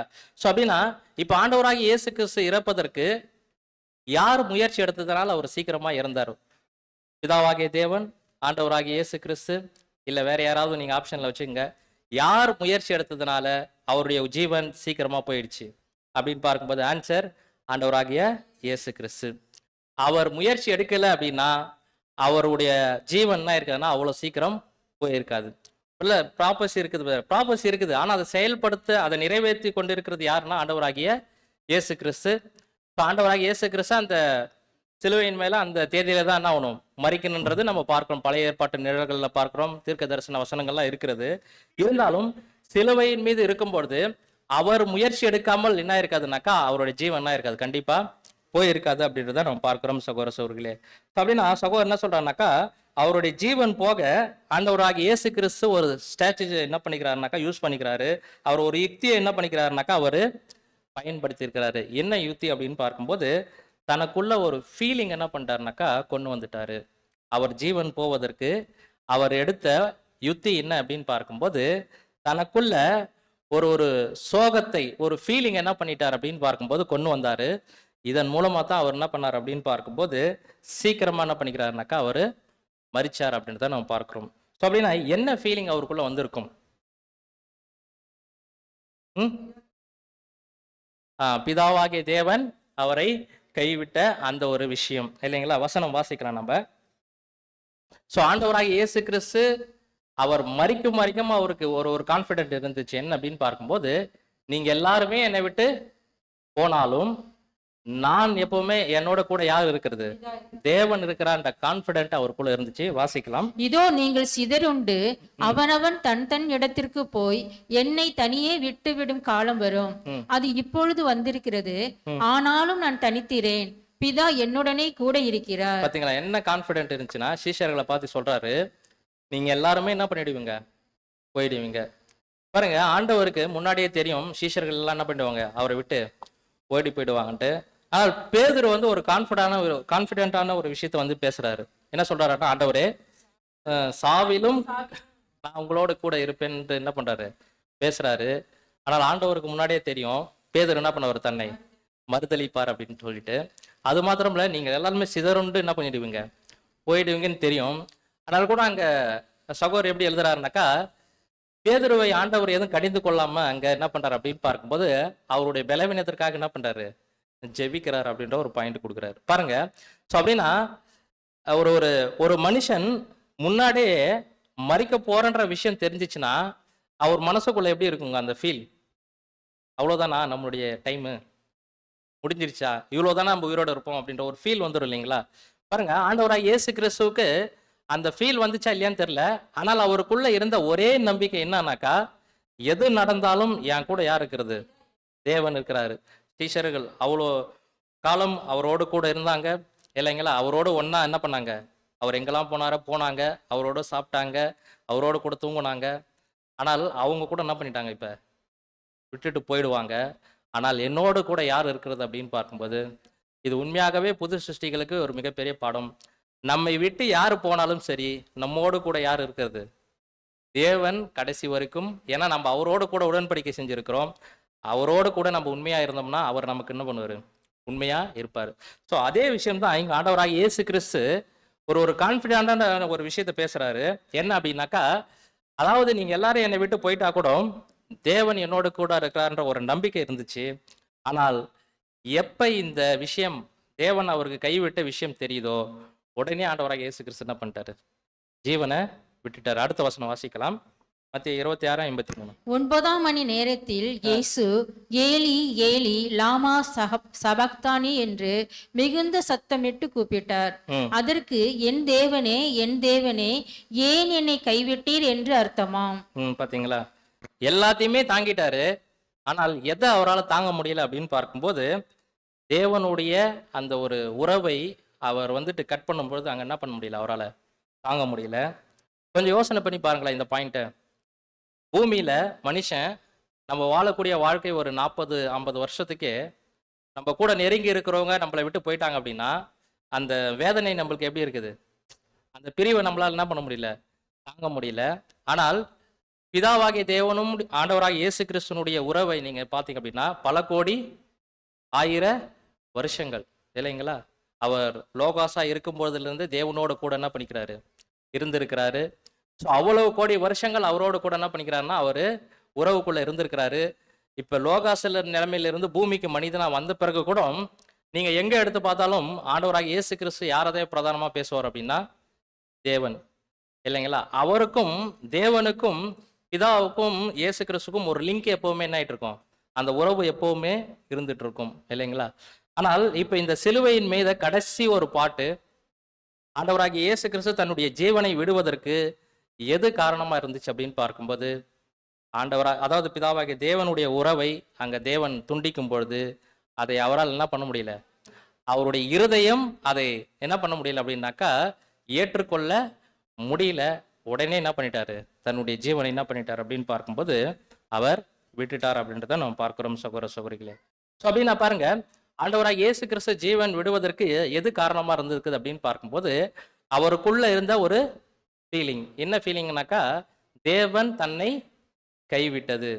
தேவன் தன்னோடு இருந்த அந்த உறவை கட் பண்ணிட்டாருன்னு தெரிஞ்ச அடுத்த செகண்ட் என்ன ஆயிட்டார் அப்படின்னு பார்க்கும்போது ஜீவனை என்ன பண்ணிட்டார் அப்படின்னாக்கா அவர் விட்டுட்டார் அப்படின்றத நம்ம பார்க்குறோம். ஸோ இதில் இன்னொரு முக்கியமான ஒரு பாயிண்ட் என்ன சகோதரர் சொல்றார் அப்படின்னாக்கா, சிலுவையின் மீத இவ்வளவு கொடிதான வலி வேதனைகளையும் இல்லைங்களா, ஒரு மனிதனால தாங்க முடியாத ஒரு வலி வேதனைகளையும் ஆண்டவராக இயேசு கிறிஸ்து தாங்கி கொண்டிருக்கும் போது கூட அவருக்கு எதிராக அநேக பொய்யான சாட்சிகள் அல்லது பொய்யான விமர்சனங்கள் அங்கே கொடுக்கும்பொழுது கூட ஆண்டவராக இயேசு கிறிஸ்து என்ன பண்ணலனாக்கா அவர்களுக்கு பதிலாக என்ன பண்ணல, எதையுமே அங்கே பேசலை அப்படின்றத நம்ம பார்க்குறோம் சகோதர சகோதரிகளே. ஸோ அப்படின்னா எதுவுமே பேசாமல் என்ன பண்ணியிருந்தாருனாக்கா ரொம்ப அமைதியாக இருந்தார். ஸோ சகோதரர் என்ன சொல்கிறாருனாக்கா, சிலுவையின் மேலே தான் செய்ய வேண்டிய வேலையை கரெக்டாக ஆண்டவராகிய இயேசு கிறிஸ்து எப்படி அவரால் செய்ய முடிஞ்சிச்சு அப்படின்னு பார்க்கும்போது, அவருக்கு விரோதமாக பேசக்கூடிய வார்த்தைகளுக்கு பதில் என்ன பண்ணலைங்களா, எங்கேயுமே அவர் பேசலை. இதுதான் நம்ம ஆதார வசனமாக எடுத்திருக்கிறோம். வாசிக்கலாம் வசனம், ஏசாயா 53:7. அவர் நெருக்கப்பட்டும் ஒடுக்கப்பட்டும் இருந்தார், ஆனாலும் தம்முடைய வாயை அவர் திறக்கவில்லை. பார்த்தீங்களா, அவருக்கு விரோதமா எத்தனையோ காரியங்கள் பேசினாங்க இல்லைங்களா, ஆனால் அவர் என்ன பண்ணலனாக்கா பதில் என்ன பண்ணிக்கலாம், பேச முடியல. ஏன் ஆண்டவருக்கு முடியலைங்களா, பேச முடியாதா? கண்டிப்பா என்ன பண்ணிருப்பாரு, பேசி இருக்கலாம் இல்லைங்களா. ஒருவேளை பேசி இருந்தாருன்னா என்ன நடந்திருக்கும் இல்லைங்களா. நெக்ஸ்ட் ஸ்லைட் போடுங்க, நெக்ஸ்ட் வசனம். அடிக்கப்படும்படி கொண்டு போகப்படுகிற இல்ல நெக்ஸ்ட் மத்தேயு 7:46. நான் இப்பொழுது என் பிதாவை வேண்டிக் கொண்டால் அவர் 12 லேகியோனுக்கு அதிகமான தூதரை என்னிடத்தில் அனுப்ப மாட்டார் என்று நினைக்கிறாயா? அப்படி செய்வேன், ஆனால் இவ்விதமாய் சம்பவிக்க வேண்டும் என்கிற வேத வாக்கியங்கள் எப்படி நிறைவேறும் என்றார். பாருங்க, சிலுவையின் மேல அவருக்கு விரோதமா அநேக வார்த்தைகள் இல்லைங்களா, அவளை ரொம்ப என்ன பண்ணிக்கிறாங்கனாக்கா, எப்படி சொல்லலாம் அப்படின்னா, ரொம்ப கேவலமான வார்த்தைகளை சொல்லி என்ன பண்ணிக்கிறாங்க, அவரை திட்டி இருக்கிறாங்க இல்லைங்களா. ஸோ ஒருவேளை ஆண்டவர் உணர்ச்சி வசப்பட்டு ஏதாவது ஒரு வார்த்தை ரிப்ளை பண்ணியிருந்தார் அப்படின்னாக்கா என்ன இருக்கும்? ஏன்னா அந்த அளவுக்கு பாருங்க, வசனத்துல சொல்றாரு, பிதாவை வேண்டிக் கொண்டால் 12 லேகியோனுக்கு அதிகமான தூதர்களை அனுப்பி என்ன பண்ணுவாரு, காப்பாற்றக்கூடிய கெப்பாசிட்டி யாருக்கு இருந்துச்சு? தேவனுக்கும் இருந்துச்சு, இயேசு கிறிஸ்துக்கும் இருந்துச்சு. ஆனால் அங்க ஆண்டவர் சொல்றாரு, சிலுவையின் மேல அவருக்கு எகென்ஸ்டா அநேக வார்த்தைகள் வரும்பொழுது அவர் என்ன யுத்தியை கையாண்டார் அப்படின்னாக்கா, அமைதியா என்ன பண்ணாரு, இருந்தாரு. எதுவுமே மறு வார்த்தை என்ன பண்ணல அப்படின்னு பார்க்கும்போது அவர் பேசலை அப்படின்றத நம்ம பார்க்கிறோம் சகோதர சகோதரிகளே. இப்போ ஒருவேளை அவர் பேசி இருந்தார் அப்படின்னா, வாயை திறந்து பேசி இருந்தாருனாக்கா, ஏதாவது ஒரு விதத்துல தேவன் என்ன பண்ணியிருப்பாரு, அவரை காப்பாத்திருப்பாரு. கொஞ்சம் யோசனை பண்ணி பாருங்க அந்த சம்பவத்தை. ஸோ நம்ம சகோதரர்கள் யாராவது நம்மள சின்னதா ஏதாவது ஒரு வார்த்தை பேசிட்டாங்க அப்படின்னா நம்மளால என்ன பண்ண முடியுதுல, தாங்க முடியுறதில்ல இல்லைங்களா. நீங்க அந்த மாதிரி பேசிட்டீங்களே பிரதர் அப்படின்னு சொல்லிட்டுனா அந்த காயம் என்ன ஆகுது நம்மளுக்குள்ள. ஒருவேளை வெளிப்படையா நம்ம வேணா அவரை மன்னிக்கிற மாதிரி வேணா என்ன பண்ணலாம், இருக்கலாம். ஆனால் உள்ளுக்குள்ள அந்த என்ன சொல்லணும்னா அந்த ரணம் எப்படி இருக்குங்க, அது அப்படியே என்ன ஆகுனாக்கா இருக்கும் இல்லைங்களா. என்னைக்காவது ஒரு நேரம் வரும்போது அதுக்கு என்ன பண்ணுவோம், பதில் அதை பழிக்கு பழி செஞ்சாதான் நம்மளுக்குள்ள ஒரு திருப்தியே என்ன ஆகுங்க, வரும் இல்லைங்களா. இது மனிதனுடைய நேச்சர் இல்லைங்களா. ஸோ ஆனால் பாருங்க, ஆண்டவராகிய இயேசு கிறிஸ்து ஒட்டுமொத்த யூதர்களும் அவருக்கு எகென்ஸ்டா என்ன பண்ணிட்டு இருக்கிறாங்க, பேசிட்டு இருக்கிறாங்க. என்ன சொல்றாங்க அப்படின்னு பார்க்கும்போது வார்த்தைகளை, அதாவது நீ தேவனுடைய குமாரனா இருந்தா என்ன பண்ணு, சிலுவையில இருந்து இறங்கி வா. அப்ப என்ன பண்றோம் நாங்க, எங்க பிதா நான் அப்ப என்ன பண்ணிட்டு இருந்த, பிதான்னு பேசிட்டு இருந்தல்ல, இப்ப நீ பிதாக்கு ஒரே பேரான குமாரனா இருந்தா இப்ப என்ன பண்ணு, இறங்கி வந்து காமி, நாங்க என்ன பண்றோம், நம்புறோம். ஒரு சேலஞ்சிங் பண்ற மாதிரி இருந்துச்சு அந்த வார்த்தைகள்லாம் இல்லைங்களா.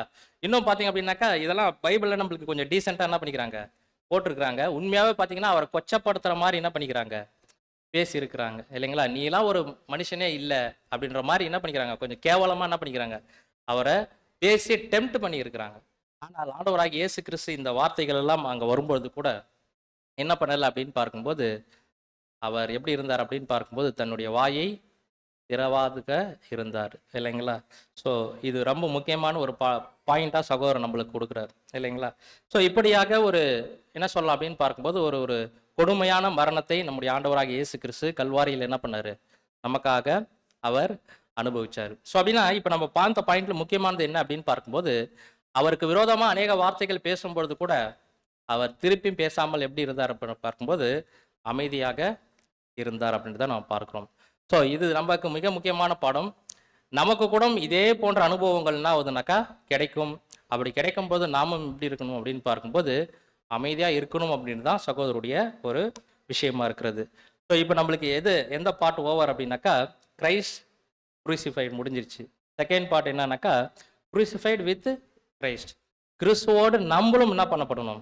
நொறுக்கப்படணும் இல்லைங்களா? ஏன்னாக்கா இந்த நினைவு கூறுதலை அனுசரிக்க போறது யார் அப்படின்னு பார்க்கும்போது நம்ம இன்னும் நிறைய பாயிண்ட்ஸ் சகோதரர் அதில் அடிஷனலாக கொடுக்குறாரு. நீங்கள் ஆர்டிகல் வாசித்து பாருங்க. ஸோ நேரம் இல்லாத காரணத்தால நான் கொஞ்சம் ஸ்கிப் பண்ணுறேன். ஸோ அதில் பார்த்தீங்க அப்படின்னாக்கா இப்போ குரூசிஃபைடு வித் கிரைஸ்ட், கிறிஸ்துவோடு நம்ம என்ன பண்ணப்படணும்? நொறுக்கப்படணும். இப்போ கிரைஸ்ட் நொறுக்கப்படுவதற்கு, அதாவது அவர் மரிப்பதற்கு யார் முயற்சி எடுத்தது? அவரே முயற்சி எடுத்தாரு. அவருக்கு விரோதமா அநேக வார்த்தைகள் என்ன பண்ணாங்க அப்படின்னு பார்க்கும்போது பேசும்பொழுது அவர் வாய் திறவாத ஆட்டை போல இருந்தாரு. ஸோ இப்போ நம்ம நினைவு கூறுதலை அனுசரிக்க போகிற நம்ம அவர் எப்படி மரிச்சாரோ அதே போல நம்ம மரித்து கொண்டு இருக்கிறோமா? அவர் எப்படி நொறுக்கப்பட்டாரோ அதே போல நாம் நொறுக்கப்படுவதற்கு நம்மை ஒப்பு கொடுக்கிறோமா அப்படின்ற விஷயத்த நம்ம ஸ்டடி பண்ணாம என்ன பண்ண முடியாது? அந்த பந்தியில போய் என்ன பண்ண முடியாது? நம்ம அனுசரிக்க முடியாது சகோதர சகோதரிகளே. அப்படின்னா அந்த பந்தியில நம்ம போய் அனுசரிக்கணும் அப்படின்னா கிறிஸ்து அவருடைய பாட்டை என்ன பண்ணிட்டாரு? செஞ்சு முடிச்சிட்டாரு. கிரைஸ்ட் குரூசிஃபைடு முடிஞ்சிருச்சு. இப்ப குரூசிஃபைடு வித் கிரைஸ்ட், கிறிஸ்துவோடு நம்ம என்ன பண்ணப்படணும்? நொறுக்கப்படுவதற்கு நம்ம என்ன பண்ணணும்னாக்கா ஒப்பு கொடுக்கணும் இல்லைங்களா? பாருங்க, அடுத்த வசனம் நம்ம வாசிக்கலாம். கலாத்தியர் 5:24. கிறிஸ்துவின் உடையவர்கள் தங்கள் மாம்சத்தையும் அதன் ஆசை இச்சைகளையும் சிலுவையில் அறைந்திருக்கிறார்கள். பாருங்க, அப்போஸ்தலனாகிய பவுல் கிளீனா ஆண்டவராகிய இயேசு கிறிஸ்துவனுடைய மரணத்தை ஸ்டடி பண்ணிட்டு அதை லிங்க் பண்ணி என்ன பண்றாருனாக்கா இங்க ஒரு வசனம் கொடுக்குறாரு. கிறிஸ்துவினுடையவர்கள் அவருடைய மாம்சத்தையும் அதன் ஆசை இச்சைகளையும் என்ன பண்ணிக்கிறாங்களா? சிலுவையில அடிச்சிருக்கிறாங்க. ஸோ நம்ம எல்லாருமே நம்முடைய மாம்சத்தை சிலுவையில் அடிச்சிருக்கிறோமா? எப்ப நம்முடைய மாம்சத்தை சிலுவையில் அடிச்சோம்? நம்முடைய ஞானஸ்தானத்துல இல்லைங்களா? ஆனால் இன்னும் இந்த பழைய சரீரம் மாம்சம் என்ன ஆகல அப்படின்னாக்கா மரிக்கல. அதாவது சிலுவையில் ஆணி அடிச்சு மாட்டிட்டு இருக்கிறோம். ஆனால் என்ன ஆகல அப்படின்னாக்கா இன்னும் இந்த மாம்சம் என்ன ஆகல அப்படின்னு பார்க்கும்போது மரிக்கவில்லை சகோதர சகோதரிகளே. இன்னொரு வசனம் வாசிக்கலாம். ரோமர் 6:6. நாம் இனி பாவத்துக்கு ஊழியம் செய்யாத படிக்கு பாவ சரீரம் ஒழிந்து போகும் பொருட்டாக நம்முடைய பழைய மனுஷன் அவரோட கூட சிலுவையில் அறையப்பட்டதென்று அறிந்திருக்கிறோம். பாத்தீங்களா? அவரோடு கூட நம்முடைய பழைய மனுஷன் என்ன பண்ணப்பட்டிருக்குதுங்களா? சிலுவையில அறையப்பட்டிருக்கிறது இல்லைங்களா? அப்படின்னா நம்முடைய ஞானஸ்தானத்துல நம்ம கூட என்ன பண்ணிக்கிறோம்னாக்கா நம்முடைய பழைய மனுஷனை அறையப்படுவதற்கு நம்ம என்ன பண்ணிக்கிறோம்? ஒப்பு கொடுத்துருக்கிறோம். இப்போ ஒரு தடவை ஆணி அடிச்சாச்சு அப்படின்னா அடிச்சது தான், மறுபடியும் என்ன பண்ண முடியாது? சிலுவையில இருந்து சிலுவையில ஆணி அடிச்சுட்டாங்கன்னா ஒரு தடவை மறுபடியும் இறங்கி வர்றதுக்கு வாய்ப்பு இருக்குமா? இருக்காது. ஒரு தடவை அடிச்சது தான் இல்லைங்களா? இப்ப பவுல் கம்பேர் பண்ணி பேசுறாரு. கிறிஸ்து எப்படி அங்க அவருடைய சரீரம் சிலுவையில் அடிக்கப்பட்டதோ அதே போல நம்முடைய பழைய மனுஷன் கூட என்ன பண்ணப்பட்டிருக்கிறான்? சிலுவையில அடிக்கப்பட்டிருக்கிறான். ஆனா இன்னும் என்ன ஆகலை அப்படின்னு சொல்றாருன்னா மரிக்கல.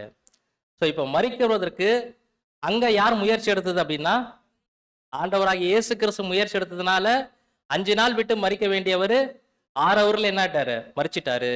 இப்ப நம்முடைய மாம்சம் மரிக்கணும் அப்படின்னா யார் முயற்சி எடுக்கணும்?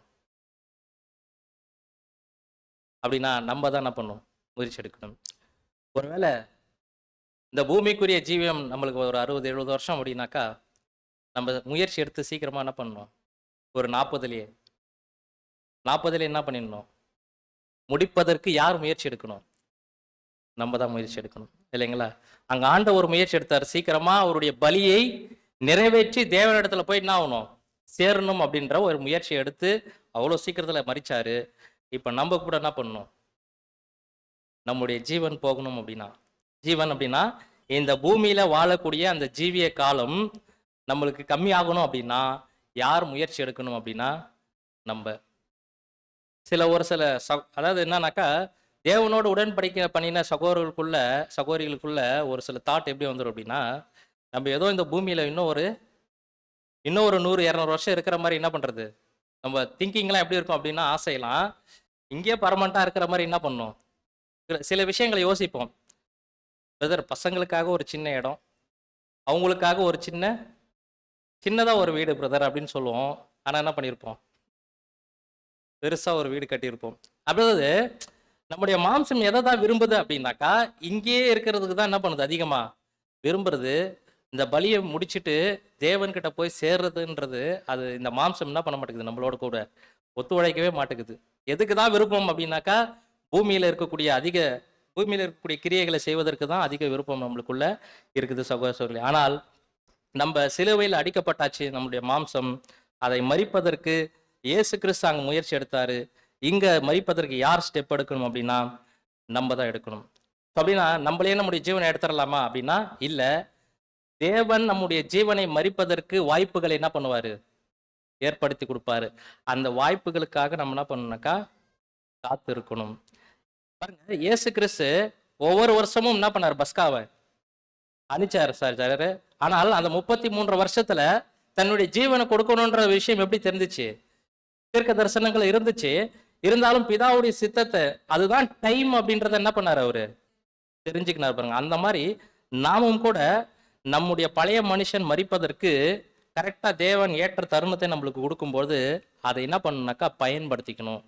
ஒருவேளை அதை மிஸ் பண்ணிட்டோம் அப்படின்னா மறுபடியும் அந்த சான்ஸ் தேவன் என்ன பண்ண மாட்டாரு? கொடுப்பதற்கு கொஞ்சம் டைம் ஆகும் இல்லைங்களா? ஸோ அதனால கிறிஸ்து அங்கே முயற்சி எடுத்த மாதிரி நாமும் நம்முடைய பழைய மனுஷனை மறிக்க செய்வதற்கு நம்ம என்ன பண்ணணும்னாக்கா முயற்சி எடுக்கணும். அன்பான சகோதரர்களே, இதை தான் அப்போஸ்தலனாகிய பவுல் அங்கே கம்பேர் பண்ணி கலாத்தியர் 5:24 சொல்றாரு. கிறிஸ்துவோடு கூட நம்முடைய பழைய மனுஷன் சிலுவையில் என்ன பண்ணப்பட்டிருக்கிறது? அறையப்பட்டு இருக்கிறது. பாருங்க, ஆண்டவராக இயேசு கிறிஸ்து சிலுவையில் அறையப்பட்டார். அவர் என்ன பண்ணார் அப்படின்னு பார்க்கும்போது ஜீவன் போவதற்கு அவர் முயற்சி எடுத்தார். அதே போல நாமும் நம்முடைய ஜீவன் போவதற்கு என்ன பண்ணணும்னாக்கா முயற்சி எடுக்கணும் அப்படின்றது சகோதரருடைய பாயிண்டா இருக்கிறது. ஒரு வசனம் வாசிக்கலாம். 2 தீமோத்தேயு 2:11. இந்த வார்த்தை உண்மையுள்ளது என்னவெனில், நாம் அவரோடே கூட மரித்தோமானால் அவரோடே கூட பிழைத்தும் இருப்போம். பாத்தீங்களா என்ன சொல்றாரு அப்படின்னு பார்க்கும்போது, அவரோடு கூட மரித்தோமானால் அவரோடு கூட பிழைத்தும் இருப்போம். அப்படின்னா இப்ப நம்ம மரித்தால்தான் என்ன ஆகும் அப்படின்னு பார்க்கும்போது அவரோடு கூட என்ன பண்ண முடியும்? பிழைக்க முடியும். அதாவது இந்த பவுல் எப்படி பேசுறாரு அப்படின்னு பார்க்கும்போது, இந்த பூமியில நம்முடைய பழைய மனுஷனை நம்ம மரிக்க செய்தாதான் அவரோடு கூட என்ன பண்ண முடியும்? நம்ம ஆளுகை செய்ய முடியும்ன்ற ஒரு பாயிண்ட் அங்க கொடுக்குறாரு. அன்பான சகோதரர்களே, சரி, இப்ப அடுத்த ஒரு பாயிண்ட் என்ன சகோதரர் சொல்றாரு அப்படின்னு பார்க்கும்போது, ஆண்டவராக இயேசு கிறிஸ்து சிலுவை என்ன பண்ணார் அப்படின்னு பார்க்கும்போது சுமந்தாரு இல்லைங்களா? அவர் சுமந்ததுலேயே ரொம்ப பாரமா இருந்த ஒரு சிலுவை எது அப்படின்னு பார்க்கும்போது, அதாவது அவர் வந்துட்டு லிட்டரலாவே அந்த சிலுவையை கேர் பண்ணி என்ன பண்ணியிருந்தாரு? எடுத்துன்னு போயிட்டு இருந்தாரு. எங்கன்னா பிலாத்துவினுடைய அரண்மனையிலிருந்து கொல்கத்தா மலை வரைக்கும். அதனுடைய பாரம் கூட அவருக்கு அதிகமா லிட்டரலா அவருடைய பாரம் இருந்தாலும், இயேசு கிறிஸ்து சுமந்த சிலுவையிலே அதிக பாரமான சிலுவை எது அப்படின்னாக்கா, அவர் சிலுவையில இருக்கும்போது சிலுவை என்ன பண்ணிக்கிறாருன்னா சுமந்து இருக்கிறாரு. சகோதரர் அருமையா கொடுக்குறாரு. சிலுவையின் மேல இருக்கும்போது ஆண்டவர் சிலுவை என்ன பண்ணாருன்னா சுமந்தாரு. என்னென்ன சிலுவை அப்படின்னு பார்க்கும்போது, மத்திய 27:39 சில வசனங்கள் வாசிக்கலாம். அந்த வழியாய் நடந்து போகிறவர்கள் தங்கள் தலைகளை துலுக்கி, தேவாலயத்தை இடித்து 3 நாளைக்குள்ளே கட்டுகிறவனே, உன்னை நீயே ரட்சித்துக்கொள், நீ தேவனுடைய குமாரனே ஆனால் சிலுவையிலிருந்து இறங்கி வா என்று அவரை தூஷித்தார்கள். மற்றவர்களை ரட்சித்தான், தன்னைத்தான் ரட்சித்துக் கொள்ள திராணி இல்லை. இவன் இஸ்ரவேலின் ராஜாவானால் இப்பொழுது சிலுவையிலிருந்து இறங்கி வரட்டும், அப்பொழுது இவனை விசுவாசிப்போம். பாத்தீங்களா, ஆண்டவர் சுமந்ததுலயே ரொம்ப பாரமான சிலுவை எது அப்படின்னு சகோதரர் சொல்றாருன்னா, சிலுவையின் மேல இருக்கும்போது சிலுவை என்ன பண்ணிக்கிறாரு? சுமந்து இருக்கிறாரு. என்ன அப்படின்னாக்கா, அவரை என்ன பண்ணிக்கிறாங்கனாக்கா, அந்த வழியாய் போகிறவர்கள் என்ன பண்ணிக்கிறாங்க? தங்களுடைய தலைகளை துலுக்கி என்ன சொல்லிக்கிறாங்கனாக்கா, பெருசா பேசணும்ல, தேவாலயத்தை இடித்து கட்டுறன்னெல்லாம் பெருசா பேசணும்ல, இப்ப என்ன பண்ணு, நீ இறங்கி வா, உன்னை என்ன பண்றோம்? நம்புறோம் இல்லைங்களா? பாருங்க, இது எல்லாத்தையுமே அங்க சொல்லும்போது ஆண்டவருக்கு ரொம்ப ஒரு என்ன பண்றாரு அப்படின்னாக்கா, ரொம்ப ஒரு பாரமான விஷயமா இது என்ன இருந்திருக்குனாக்கா இருந்திருக்கும் அப்படின்ட்டு சகோதரர் சொல்றாரு. ஒருவேளை அவர் லிட்டரலான சிலுவையை சுமந்து போகும்போது கூட இந்த பாரம் என்ன பண்ணியிருக்காது? ஏற்பட்டிருக்காது. ஆனால் அவர் மனதளவுல பாதிச்ச விஷயம் எதுனாக்கா இதுதான். ஏன்னா அவரை பத்தி பேசினா கூட அவர் என்ன பண்ணிடுவாரு? அவரை பத்தி பேசினா கூட அமைதியா இருந்துருவாரு. ஆனால் யாரை பத்தி பேசினா அவர் சும்மா இருக்க மாட்டார் இல்லைங்களா? ஏன்னா நீங்க அநேக இடங்கள்ல அவருடைய வாழ்க்கையின் ஜீவிதத்துல பார்க்கும்போது எங்கேயுமே பிதாவை அவர் என்ன பண்ண மாட்டாரு? விட்டு கொடுக்க மாட்டார். இந்த பரிசேர் சதிசேரில் கூட ஒரு டிஸ்கஷன் ஆகும்போது கூட எங்கேயுமே தன்னை கூட என்ன பண்ணிடுவாரு? தன்னை தாழ்த்தி ஒப்பு கொடுத்துருவாரு. ஆனா பிதாவை மட்டும் எங்கேயுமே என்ன பண்ண மாட்டாரு? அவரு விட்டு கொடுக்க மாட்டாரு. இங்க என்ன ஆகுது அப்படின்னு பார்க்கும்போது பிதாவையே அவமானப்படுத்துற மாதிரியான ஒரு வார்த்தை இல்லைங்களா. நீ தேவனுடைய குமாரனா இருந்தா கீழே இறங்கி வா இல்லைங்களா. இப்படிப்பட்ட ஒரு விஷயம் கண்டிப்பா அவர் வந்துட்டு ஒரு மிகப்பெரிய சிலுவையா கண்டிப்பா அவருடைய மனசுக்குள்ள இது இருந்திருக்கும். அவர் சுமந்ததிலேயே பாரமானது எதுனா இந்த வார்த்தைகள் தான் அப்படின்ற ஒரு பாயிண்ட் கொடுக்குறாரு. ஸோ இப்போ நாமும் கூட என்ன பண்ணப்பட்டிருக்கோம்னாக்கா சிலுவையை சுமப்பதற்காக என்ன பண்ணியிருக்கிறோம், அழைக்கப்பட்டிருக்கிறோம். அந்த வசனம் நம்ம பார்த்தோம், மத்தேயு 10:38. இதுக்கு முன்னாடி இருந்த ஸ்லைடில் பார்த்தோம். ஒருவன் என்னை பின்பற்றி வர விரும்பினால் தன்னைத்தான் வெறுத்து தன் சிலுவையை எடுத்துக்கொண்டு வரணும். ஸோ அப்படின்னா இங்க சிலுவை அப்படின்றது அங்க எது அப்படின்னா ஆண்டவராக இயேசு கிறிஸ்துக்கு வந்த அந்த ஒரு அவமானங்கள் இல்லைங்களா. ஸோ அவருடைய இருதயத்தை தாக்குற மாதிரியான ஒரு பாரமான ஒரு ஒரு விஷயங்கள் அவருக்கு ஏற்பட்டுச்சு. ஸோ நமக்கும் என்ன ஆகும் அப்படின்னு பார்க்கும்போது இந்த மாதிரியான அவமானங்கள் நம்முடைய வாழ்க்கையிலும் என்ன பண்ணப்படும்னாக்கா ஏற்படும் அப்படின்றத நாம் பார்க்கிறோம் சகோதர சகோதரிகளே. இப்போ இதை நாமளும் என்ன பண்ணணும் அப்படின்னு பார்க்கும்போது சுமக்கணும் இல்லைங்களா. சில நேரங்களில் என்ன ஆகிடும் அப்படின்னு பார்க்கும்போது ஒருவேளை நம்மளை ஒருத்தர் வந்துட்டு கேவலமாக திட்டுறாங்க, இல்லை ஏதோ ஒரு கேலி பண்ணி நம்மளை பார்த்து சிரிக்கிறாங்க அப்படின்னாக்கா நம்ம என்ன பண்ணணும்னாக்கா சிலுவையை சுமப்பதற்கு பதிலாக சுமக்க வேண்டிய சிலுவைன்னு தேவன் அனுமதிக்கிறாரு, அதை சுமப்பதற்கு பதிலாக என்ன பண்ணிடுறோம் அப்படின்னாக்கா ரிப்ளை கொடுத்துட்றோம் அப்படின்னு சொல்றாரு. தேவன் நம்முடைய வாழ்க்கையில் அனுமதிக்கக்கூடிய ஒவ்வொரு விஷயமும் நமக்கு சிலுவை தான். வரக்கூடிய பாடுகள் அல்லது ஒரு ஏளன பேச்சுக்கள், அவமானங்கள், இது எல்லாமே சிலுவை தான். ஒரு சில நேரங்களில் ஒரு சில அவமானங்கள் நம்மளுக்கு ஏற்படும் பொழுது நம்ம எப்படி திங்க் பண்ணிடுறோம் அப்படின்னாக்கா திருப்பி ரியாக்ஷன் கொடுத்துட்றோம். ஒருத்தர் நம்மளை அவமானப்படுத்துறாரு அப்படின்னா அதுக்கு பதில் நம்ம பேசணும் அப்படின்னாக்கா அது எதை ஆயிடுது அப்படின்னாக்கா சிலுவையை சுமக்காமல் அதை என்ன பண்றோம், நம்ம அதை வந்துட்டு ஒதுக்கி வைக்கக்கூடிய ஒரு பாயிண்டா சகோதரர் சொல்றாரு. ஸோ அதனால இயேசு கிறிஸ்து எப்படி சிலுவையை சுமந்தாரு சிலுவையின் மேல, நாமும் கூட இப்ப நம்ம கூட எங்க தான் இருக்கிறோம். இப்போ அப்போஸ்தலனாகிய பவுல் எங்க சொல்றாரு, நம்மள சிலுவையில நம்ம அறைஞ்சிட்டோம். இப்ப சிலுவையின் மேல இருக்கும்போது நமக்கு வரக்கூடிய இந்த ஒரு பாரமான விஷயங்கள் வரும்பொழுது அதை நம்ம என்ன பண்ணணும் அப்படின்னு பார்க்கும்போது ரியாக்ஷன் பண்ணாம திருப்பி அமைதியா அவரை போல என்ன பண்ணணும். இயேசு கிறிஸ்து அங்க திருப்பி பேசல, சுமந்து காமிச்சாரு.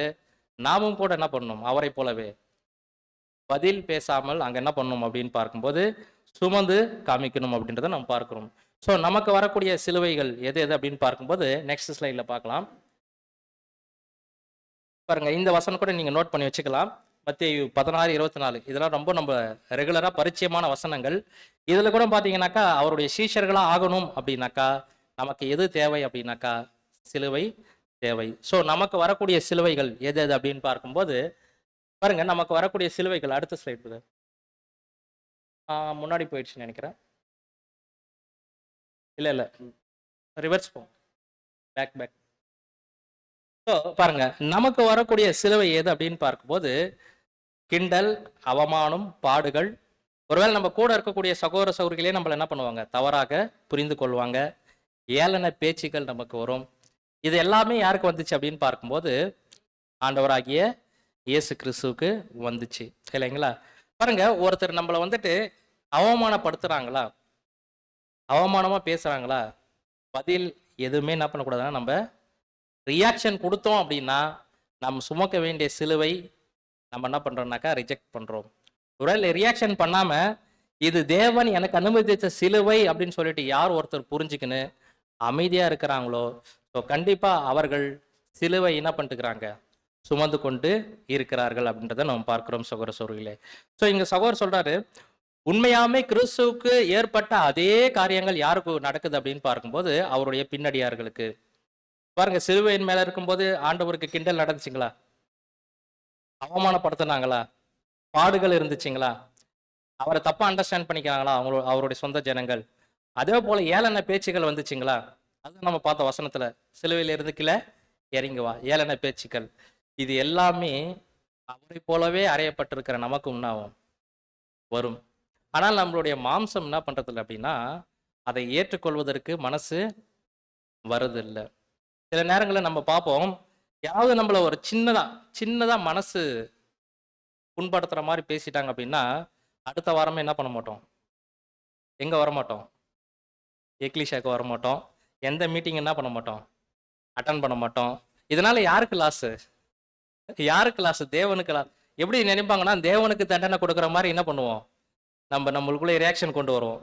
நான் சகோதரர் செஞ்ச தப்புக்கு தேவனுக்கு தண்டனை கொடுக்குற மாதிரி நம்ம சபை கூடுதலுக்கு வராம, ஒருவேளை மீட்டிங் அட்டன் பண்ணாம எல்லாத்தையும் என்ன பண்ணுவோம், கட் பண்ணுவோம். இதனால யாருக்கு லாஸ்னா நம்மளுக்கு தான் லாஸ். அது தேவனுக்கு எந்த வித லாஸும்னா ஆகுதுனாக்கா ஏற்படாது. ஸோ அப்படின்னா பாருங்க, இந்த சின்ன விஷயத்தையே நம்மளால ஒரு சில விஷயங்களை தாங்க முடியல. ஆனால் ஆண்டவராக இயேசு கிறிஸ்துவுக்கு நம்மளை காட்டிலும் எக்ஸ்ட்ரீமா வந்துச்சு. அவமானங்கள், பாடுகள் இல்லைங்களா, இது எல்லாமே எக்ஸ்ட்ரீமா வந்துச்சு. ஆனால் அதை என்ன பண்ணார் அப்படின்னு பார்க்கும்போது அவர் சகித்தார் அப்படின்றத நம்ம பார்க்கிறோம் சகோதர சகோதரிகளே. தன்னை என்ன பண்ணார் அப்படின்னு பார்க்கும்போது சிலுவையின் மேல ஃபுல் அண்ட் ஃபுல்லா என்ன பண்ணிட்டார் அப்படின்னு பார்க்கும்போது ஒரு வெறுத்து என்ன பண்ணிட்டார் அப்படின்னு பார்க்கும்போது அதை தேவனுடைய சித்தத்தை செய்வதற்காக அதை என்ன பண்ணார்னாக்கா அவர் சுமந்தார் அப்படின்றத நம்ம பார்க்கிறோம். ஸோ அடுத்த பாயிண்ட் என்ன சகோதரர் சொல்றார் அப்படின்னு பார்க்கும்போது, ஒருவன் என்னை பின்பற்றி வர விரும்பினால் தன்னைத்தான் வெறுத்து தன் சிலுவையை, அவர்களுக்கென்று ஒவ்வொரு சிலுவை என்ன பண்ணப்பட்டிருக்குதுன்னா வைக்கப்பட்டிருக்கிறது. தன் சிலுவை எடுத்துக்கொண்டு என்னை என்ன பண்ணுங்களாம், பின்பற்றணும். ஸோ அப்படின்னா சகோதரர் ஒரு பாயிண்ட் கொடுக்குறாரு. அநேகர் இன்னைக்கு நம்ம சிலுவை சுமக்கிறோம், ஆனால் கிறிஸ்துவினுடைய அடிச்சோடல் என்ன பண்றது இல்ல, அவருடைய வழியில் என்ன பண்றது இல்லைன்னா போகிறது இல்லை. நம்மளுக்கு ஒரு சிலுவைகளை என்ன பண்றது, உருவாக்கிக்கிறது. அதான் சொல்றாரு, தன்னைத்தான் வெறுத்து தன் சிலுவை எடுத்துக்கொள்ளு என்னை பின்பற்றணும் அப்படின்னா அவர் போன வழியில் என்ன பண்ணணும், நம்ம போகணும். சில பேர் நம்மளா ஒரு சில சிலுவைகளை நம்மளுக்கு ஏற்படுத்திக்கின்னு இன்னும் என்ன சகோதரர் சொல்றாருனாக்கா, சிலர் சுமக்கிறாங்க, ஆனால் கிறிஸ்து போன வழியில் என்ன பண்றது இல்ல, ஆண்டவர் போன வழியில் என்ன பண்றது இல்ல, போறதில்ல. தங்களுக்கென்று ஒரு வழி என்ன பண்ணிக்கிறாங்கனாக்கா அவங்க தேர்ந்தெடுத்துக்கிறாங்க. ஸோ நம்ம சிலுவை சுமக்கணும், அதோடு கூட அவர் போன பாதையில் என்ன பண்ணணும், போகணும். ஸோ அப்படி போனாதான் நம்மளுக்கு என்ன கிடைக்கும் அப்படின்னாக்கா தேவன் நம்மளுக்கு வாக்குத்தத்தம் பண்ணியிருக்கிற அந்த ஆசீர்வாதங்கள் கிடைக்கும். பாருங்க, ஒரு வசனம் வாசிக்கலாம். பிலிப்பியர் 3:18. ஏனெனில் அநேகர் வேறு விதமாய் நடக்கிறார்கள், அவர்கள் கிறிஸ்துவின் சிலுவைக்கு பகைஞர் என்று உங்களுக்கு அநேகந்தரம் சொன்னேன். பாருங்க, அநேகர் வேறு விதமாய் நடக்கிறார்கள்னா என்ன, கிறிஸ்து போன பாதையில போகாம என்ன பண்ணிக்கிறாங்க, பாதை மாறி என்ன பண்ணிட்டு இருக்கிறாங்க, போயிட்டு இருக்கிறாங்க.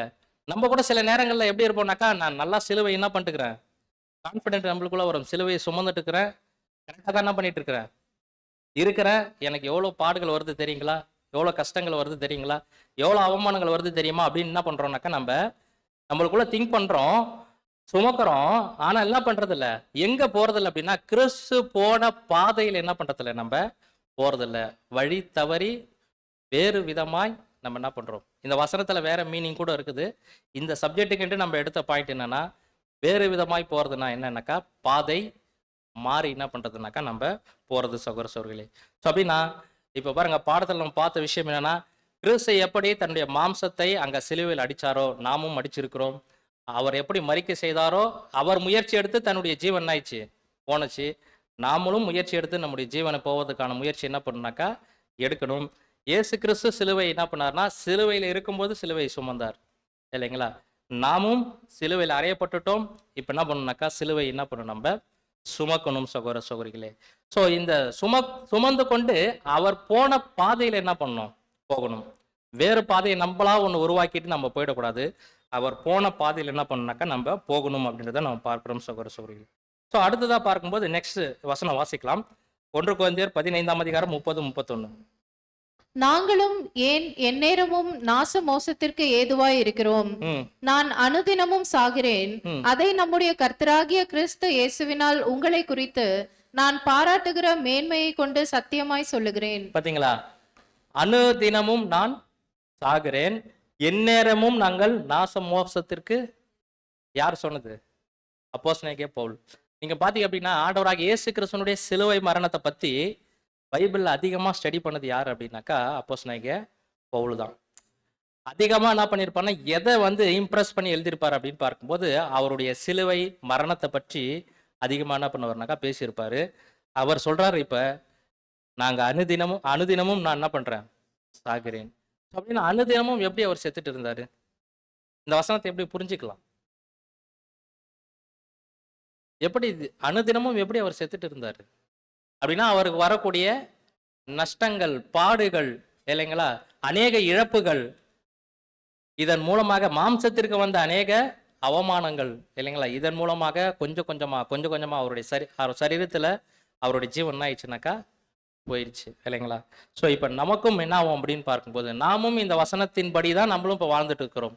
அனுதினமும் முன்னாயிட்டு இருக்கிறோம். நம்ம அனுதினமும் என்ன பண்ணிட்டு இருக்கிறோம்? இப்போ செத்து கொண்டு இருக்கிற ஒரு ஒரு ஒரு சரீரத்துக்கு எதனா சொன்னாக்கா ரிப்ளை பண்ணுவாங்களா? அது நம்ம பாஷையில் சொல்லணும்னாக்கா, சூடு சோரணை இல்லாமல் இருக்கிற ஒரு ஒரு பாடிக்கு ஏதாவது ரியாக்ஷன் பண்ணுமா? ஏதாவது அவமானப்படுத்தினா எதனா ரியாக்ஷன் பண்ணுமா அந்த பாடி?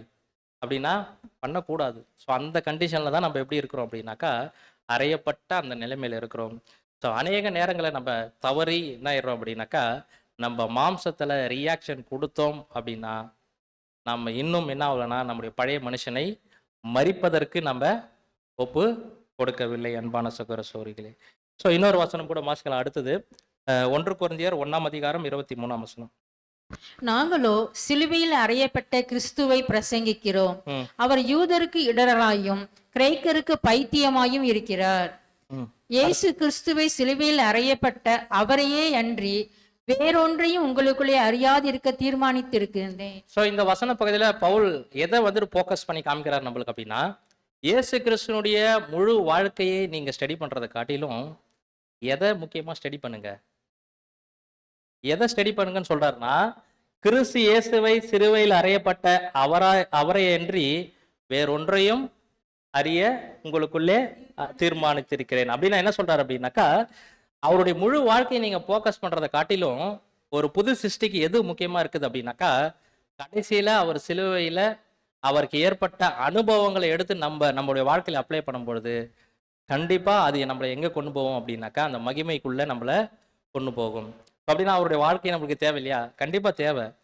ஆனால் எது முக்கியமா இருக்குது அப்படின்றாருன்னா அப்போஸ்தலனாகிய பவுல், சிலுவையில் அறையப்பட்ட அவரை என்று. அதாவது அதிக வசனத்தில் நீங்க பாத்தீங்கன்னா எதை மென்ஷன் பண்ணுவார்னா அப்போஸ்தலனாகிய பவுல் சிலுவையினுடைய அந்த காரியத்தை தான் ரொம்ப விசேஷமா என்ன பண்ணுவார்னாக்கா சொல்லுவாரு. ஸோ நாமும் கூட என்ன பண்ணப்படணும்னாக்கா, இப்ப சிலுவையில மரிக்கணும். நம்முடைய பழைய மாம்சத்தை என்ன பண்ணாக்கா மரிக்கை செய்யணும். ஸோ பாருங்க, இப்ப மரிக்கை செய்யணும் அப்படின்னாக்கா ஆண்டவரை போலவே அவமானங்கள் நமக்கும் வரும். ஸோ பாருங்க, அவர் போன பாதையில தானே இப்ப நம்ம சிலுவை எடுத்துட்டு போறோம். அப்படின்னா அவருக்கு நடந்த அனுபவங்கள் தான் யாருக்கு நடக்கும்? நமக்கு நடக்கும் இல்லைங்களா? ஸோ அப்படின்னா அவருக்கு என்னென்ன அவமானங்கள் நடந்துச்சு நம்ம வசனத்துல பார்த்தோம். தேவனுடைய குமாரனா இருந்தா கீழே இறங்கி வா, தேவாலயத்தை இடித்து 3 நாளை கட்டுகிறவனே நீ இப்ப நீ இறங்கி வந்தானா நாங்கள் என்ன பண்றோம் நம்புறோம் இல்லைங்களா? இப்படி அநேக அவமானங்கள் அவருக்கு ஏற்பட்டுச்சு சிலுவையின் மேல. அது மாத்திரம் இல்லை, அவருக்கு அந்த விசாரணையின் போதிலிருந்தே என்ன ஆகுது அப்படின்னு பார்க்கும்போது அவமானங்கள் அங்க ஆரம்பிச்சிருச்சு. விசாரிக்கப்படும் போதே என்ன பண்றாங்க, அவர் கன்னத்தில் அடிச்சு துப்புறாங்க, சொல்லு அப்படின்னு சொல்றாங்க. இன்னும் பிலாத்தினுடைய அரண்மனையில உச்சகட்டமா அவமானங்கள் நடந்துச்சு இல்லைங்களா? அந்த சிவப்பான ஆடியை உறுத்தி என்ன பண்ணாங்க, ராஜாவை அப்படின்னு சொல்லிட்டு அவரை கிண்டல் பண்ணாங்க இல்லைங்களா? ராஜாக்கு கிரீடம் இருக்குன்னு என்ன பண்ணாங்க, முள்ளிலால வச்சு அடிச்சாங்க இல்லைங்களா? இப்படி அநேக அவமானங்களை அவர் சகிக்கும் பொழுது பதில் ஏதாவது ஒரு வார்த்தை சகோதரர் சொல்றாரு, ஒரு டிராப் ஏதாவது பேசியிருப்பாரா? ஏதாவது பேசியிருப்பாரா?